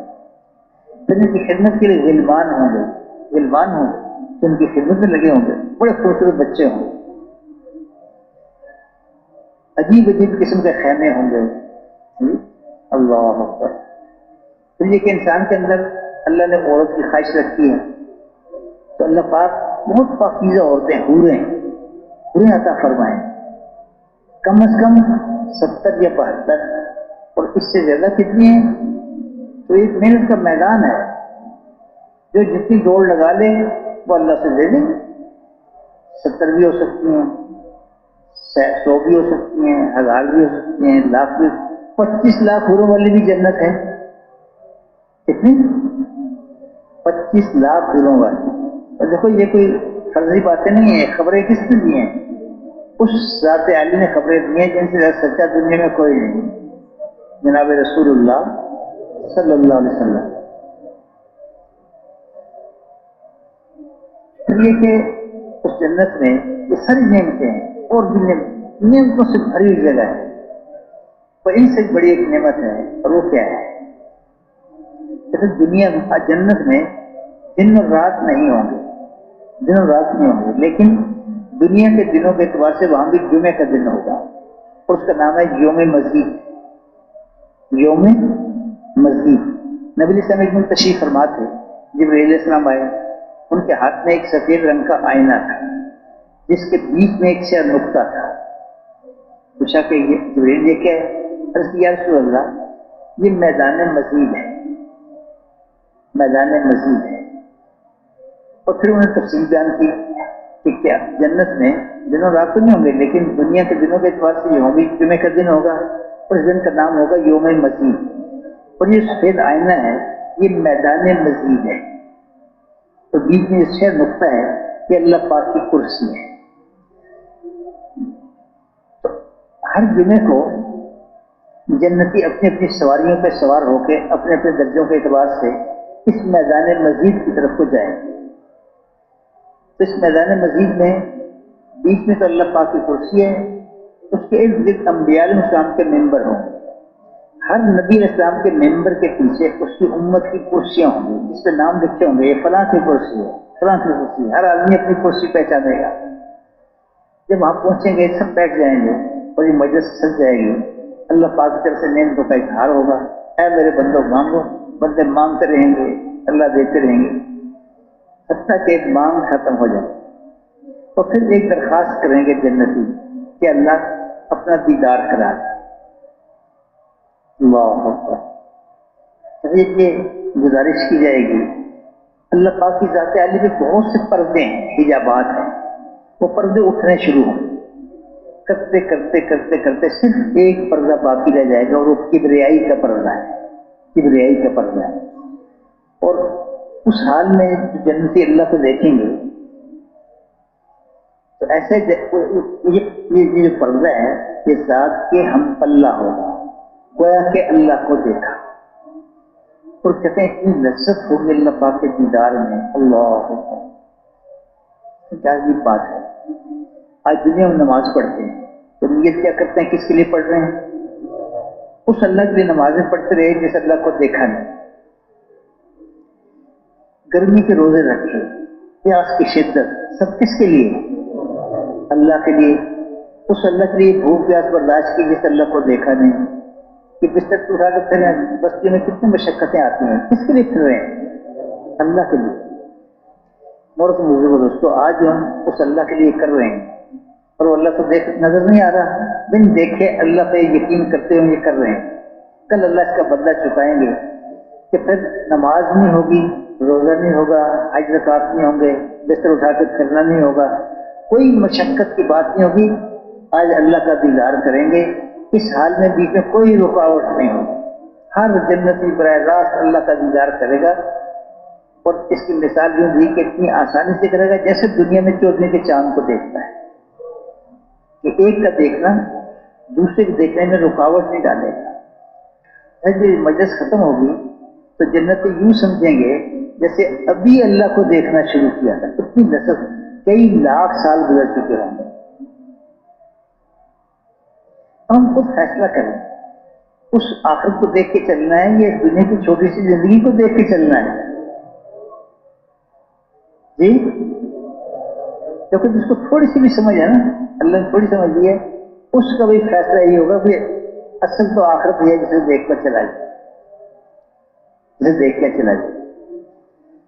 اب اگلی بات یہ ہے کہ دیکھو وہ اللہ ہماری آخرت بھی بنا دیں، دنیا بنا دیں کہ دنیا میں ہمارے گزارا کرنا ہے.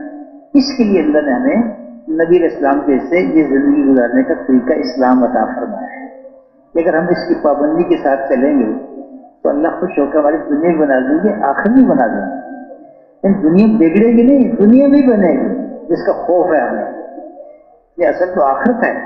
لیکن یہ چھوٹی سی دنیا جس کا ہم پہ خوف سوار ہے، یہ بھی اللہ اس دین کی برکت سے بنا دے. اور دین پہ ہم آئیں، اس کے لیے پہلی چیز تو کلمے والا یقین ہے، اس سے کہ یقین کی وجہ سے آدمی دین پہ چلتا ہے. پھر دوسری چیز جس سے آدمی کے لیے دین پہ چلنے میں آسانی ہوتی ہے اور یہ پورا جسم پابندی پہ آ سکتا ہے، کیونکہ دیکھو حکموں کا تعلق کس سے ہے؟ کہ جسم کے اعضاء کے ساتھ ہے. آنکھ سے، زبان سے، کان سے، ہاتھ سے، پاؤں سے، دل دماغ سے، اتنے اعضاء ہیں. سارے حکموں کا تعلق، ساری سنتوں کا تعلق انہی چیزوں سے ہے. اگر ہم محنت کر کے کوشش کر کے اپنے ان اعضاء کو پابند بنا دیں کہ حکم کے خلاف نہیں چلیں گے، سنت کے خلاف نہیں چلیں گے، بلکہ ہر اس کو حکم کے مطابق اور سنت کے مطابق استعمال کریں گے. یہ سب اعضاء ہے نا، ایسی مشکل چیز نہیں ہے. اگر ہم واقعی نیت کر کے اللہ سے مدد مانگتے ہوئے اس کی محنت کر لیں تو اللہ اس کو آسان کر دیں گے. اس لیے کہ اللہ کا نبی تو خود فرمایا کہ دین آسان ہے، دین آسان ہے، مشکل نہیں ہے. یہ تو نفس شیطان میں بڑا اس کو مشکل بنا کے دکھاتے ہیں اور ہم اس کا آسان لے لیتے ہیں کہ دین تو بڑا مشکل ہے. دین آسان ہے. اگر ہم کلمے والے یقین کے ساتھ اپنی نماز پہ محنت کر لیں تو اللہ نے نماز میں یہ اثر رکھا ہے کہ اس کی وجہ سے آدمی کی پوری زندگی صحیح رخ پہ آنے لگتی ہے. یہ ایسا عمل ہے. اس سے پھر ایک بات اور بھی جان رکھیں گے، کہتے ہیں ایسے وقت تک فرمایا کرتے کہ اللہ کا حکم دو دھاری تلوار ہے. اللہ کا حکم دو دھاری تلوار ہے. پورا کریں گے تو زندگی بنے گی، خدا نخواستہ اس کو توڑیں گے تو زندگی بگڑے گی. اب مثلا نماز ہے، اگر نماز کا اہتمام کریں گے، پڑھیں گے تو اللہ پاک دنیا میں بھی آخر میں اتنے انعامات دیں گے، کتابیں بھری پڑیں گی. اور خدا نخواستہ اگر یہ حکم توڑیں گے، نماز نہیں پڑھیں گے، تو دنیا میں بھی مصیبتیں آئیں گی، آخرت میں بھی مصیبتیں آئیں گی. ایک نماز آدمی قضا کر دے، یہ نہیں کہ چھوڑ دی، بعد میں پڑھ بھی گئی، پھر بھی اپنے وقت نہ پڑھنے کی وجہ سے فضائل میں کیا لکھا ہے؟ کتنا جہنم میں جلے گا؟ ایک حکم جس کی مقدار جو تفصیل میں بیان کی گئی 2,88,00,000 سال. یہ کوئی معمولی چیز تو نہیں ہے کہ ہم سرکاری سمجھ کے ایسے کر لیں. یہ دو دھاری تلوار ہے. حکم پورا کریں گے اللہ زندگی بنا دیں گے، خدا نخواستہ حکم توڑیں گے زندگی بگڑ جائے گی. جب اللہ کا حکم ٹوٹتا ہے تو یہ آبادیوں کو توڑ کے رکھ دیتا ہے. اس لیے ہمارے بزرگ ایک بات کا بڑا اہتمام سے فرماتے ہیں، کبھی ہم اپنے محلے میں ہوں، بستی میں ہوں، جماعتوں میں نکلے ہوں، جس بستی میں جائیں ہماری طرف سے پوری کوشش ہو کہ 100% نمازی بن جائیں، 100% نمازی بنیں. اس کے لیے باقاعدہ محنت کی جائے. اس لیے کہ اگر خدا نخواستہ کسی بستی میں نمازی ہیں تو ان کی نصرت تو سب پہ پڑے گی، سب پہ ان پہ خود تو پڑ رہی ہے، لیکن اس کا اثر باقی بستی پہ بھی پڑے گا. اس لیے کہتے ہیں کہ جس بستی میں جائیں اس میں جا کے محنت کریں. ہر بندے سے جب ملتے ہیں، جا کے دعوت دیتے ہیں، اسے اللہ کے راستے میں نکلنے کے لیے تیار کرتے ہیں. تو جہاں ہمیں ہر مسلمان کو اللہ پاک کے راستے میں نکلنے کے لیے تیار کرنا ہے، وہاں ہر مسلمان کو حکموں کو پورا کرنے پہ بھی تیار کرنا ہے. اور بستی میں رہتے ہوئے اپنی مسجد والے 5 اعمال اس کے لیے بھی تیار کرنا ہے. اور وہ مسجد کی بات کیا کرے گی؟ تو وہ روزانہ مسجد میں وقت دے کے ایک ایک گھر کے ہر بالغ مرد سے جا کے ملے گی، اور اسے اللہ پاک کی عظمت بڑائی بیان کرتے ہوئے اللہ کے حکموں کو پورا کرنے پہ تیار کریں گے. حکموں میں سب سے پہلی چیز نماز ہے. اگر ہم نماز کا اہتمام کریں گے تو اس میں کیا ہے؟ تو نماز ایسا عمل ہے کہ اس میں آدمی کے جسم کا ہر عضو استعمال ہوتا ہے، ایک خاص استعمال ہر عضو کا. مثلا ہم نے اللہ اکبر کہہ کے ہاتھ باندھ دیے. اب جو ہاتھ باندھ کے قیام شروع کیا تو بڑے 4 حالتیں ہیں: قیام، رکوع، سجدہ، قعدہ. یہ 4 بڑی حالتیں ہیں نماز کی. اس میں ہر رکن میں آدمی کو ایک خاص انداز سے اپنا جسم استعمال کرنا سکھایا. مثلا ہاتھوں کا استعمال کیا ہوگا قیام میں، زبان کا استعمال کیا، زبان سے کیا بولنا ہے قیام میں؟ اچھا آنکھوں کا استعمال بتایا، آنکھیں کہاں رکھنی جب قیام میں کھڑے ہیں؟ کانوں سے کیا سننا ہے؟ جو خود بول رہے ہیں اس کو سنیں گے یا امام کی بات کو سنیں گے؟ دائیں بائیں کے اور اس کو نہیں سننا. تو وہ غور کریں. اب قیام میں ہاتھوں کا استعمال بھی، زبان کا بھی، کان کا بھی، آنکھوں کا بھی، پاؤں کا بھی. تو پاؤں کا رخ کیا ہو؟ جب رکوع میں گئے تو اب ہاتھوں کا استعمال بدل گیا. پہلے ہاتھ باندھ کے کھڑے تھے، اب ہاتھ گھٹنوں پہ رکھ کے جھک گئے. زبان کا بول بھی بدل گیا. کھڑے ہو کے تو فاتحہ اور تلاوت کر رہے تھے قرآن کی، اب تسبیح پڑھنے لگے سبحان ربی العظیم. جب سجدے میں گئے، اچھا اب قیام میں رکوع میں دیکھنے کی جگہ بھی بدل گئی. قیام میں اور تھی، رکوع میں اور ہے، سجدے میں اور ہے، قعدے میں اور ہے. یہ گویا کہ ایک زبردست مشق ہے. اللہ ہمیں توفیق دے ہم نماز کے سے اگر یہ مشق پکی کر لیں تو پوری زندگی صحیح رخ پہ آ سکتے. نماز ایسی چیز ہے، کلمے والے یقین کے ساتھ جب ہم اپنی نمازوں کو محنت کریں گے تو اس سے انشاءاللہ باقی زندگی بھی صحیح رخ پہ آتی چلی جائے گی. اور فضائل نماز میں لکھا نا کہ ایک حدیث جس کا مفہوم ایسے ہے، قیامت میں سب سے پہلے نماز کا حساب ہوگا. جس کی نماز اچھی اور پوری نکل آئی اس کے باقی اعمال بھی پورے اتریں گے، اور جس کی نماز خراب نکلی اس کے باقی اعمال بھی خراب نکلیں گے. یعنی نبی علیہ السلام نماز کے ٹھیک ہونے پہ ساری زندگی کے اعمال کی درستگی کو ارشاد فرما رہے ہیں، اور نماز کے خراب ہونے پہ ساری زندگی کے اعمال کی خرابی کو ارشاد فرما رہے ہیں. اس لیے گزارش کی جاتی ہے کہ جب خاص طور پہ جب اللہ کے راستے میں نکلے ہوں تو پھر فرصت ہے. اس وقت کمائی کی مشغولیت ہمارے ساتھ نہیں ہے، گھر بار کی مشغولیت ہمارے ساتھ نہیں ہے. اپنے مقام پہ ہوتے وقت جتنی مشغولی کی چیزیں ہیں اس سے اللہ نے اپنے فرض سے فارغ کیا، ہم اللہ کے راستے میں نکلے. تو ہم اللہ کے راستے میں نکلے تو اسی کے لیے نکلے، یقین بنانے کے لیے، اپنی نمازوں کو اچھا بنانے کے لیے. ایک درجہ ہے 100% لوگ نمازی بن جائیں. پھر اگلا درجہ کیا ہے کہ ہم ہر مسلمان کو اس کی گزارش کریں گے کہ اپنی نماز کو اچھا بنانے کی محنت کریں. جتنی اس کی نماز اچھی بنتی جائے گی اتنی اس کی زندگی اچھی بنتی چلی جائے گی، اور جتنی نماز میں کمی ہوگی اتنا باقی زندگی میں بھی کمی ہوگی. تو نمازوں پہ محنت کرنا یہ موقع ہے. اللہ کے راستے میں نکلنے کا زمانہ یہ نمازوں پہ محنت کرنے کا موقع ہے. فرصت دی ہے نا. تو انفرادی اوقات میں تو کوئی انفرادی اوقات صرف سونے کے لیے نہیں ہے. انفرادی اعمال اس میں سیکھنا سکھانا بھی ہے، اس میں نمازوں کو اچھا بنانے کی محنت بھی ہے. اگر مقرر وقت نہیں ہے اور کوئی اجتماعی کام بھی اس وقت نہیں ہے تو بھی نوافل کی جیسے ہم اپنی نمازوں کو اچھا بنانے کی محنت کریں. پھر یہ کہ نمازوں میں جو کچھ پڑھا جاتا ہے، نمازوں میں جو کچھ پڑھا جاتا ہے، اگر نماز جماعت میں کوئی عالم ہیں، کوئی حافظ ہیں، قاری ہیں تو اچھا ہے ہر بندہ اپنی حاجت سمجھ کر انفرادی اوقات میں ان کو جا کے اپنی نماز سنائے. ایک تو اجتماعی طور پر ہم تجوید کرتے ہیں، اس میں بعض اوقات اتنا وقت نہیں ہوتا ہے تفصیل کے ساتھ ہم کر سکیں، اگرچہ کرنا چاہیے، لیکن صرف تجوید کو ہلکے پہ ہم نہ چھوڑیں. ہم اللہ کے راستے میں اسی کو سیکھنے نکلے ہیں. تو اگر جماعت میں عالم، حافظ، قاری یا بعض اوقات ماشاءاللہ ایسے ساتھی ہوتے ہیں جو قاری حافظ تو نہیں ہے لیکن تجوید سے پڑھنا سیکھا ہوا ہے، تو ایسے ساتھیوں پہ ہم دوستی لگائیں، ان کی خدمت کریں اور ان سے اپنی پہلے درجے میں نماز کی چیزوں کو درست کریں. تو فاتحہ کو ٹھیک کرائیں، جو صورتیں ہم نمازیں پڑھتے ہیں وہ ان کو سنا کے ٹھیک کریں، اتحیات کو ٹھیک کریں، دعائے قنوت کو، جو چیزیں نماز میں پڑھی جاتی ہیں پھر نماز کی ہر چیز کو سیکھنا،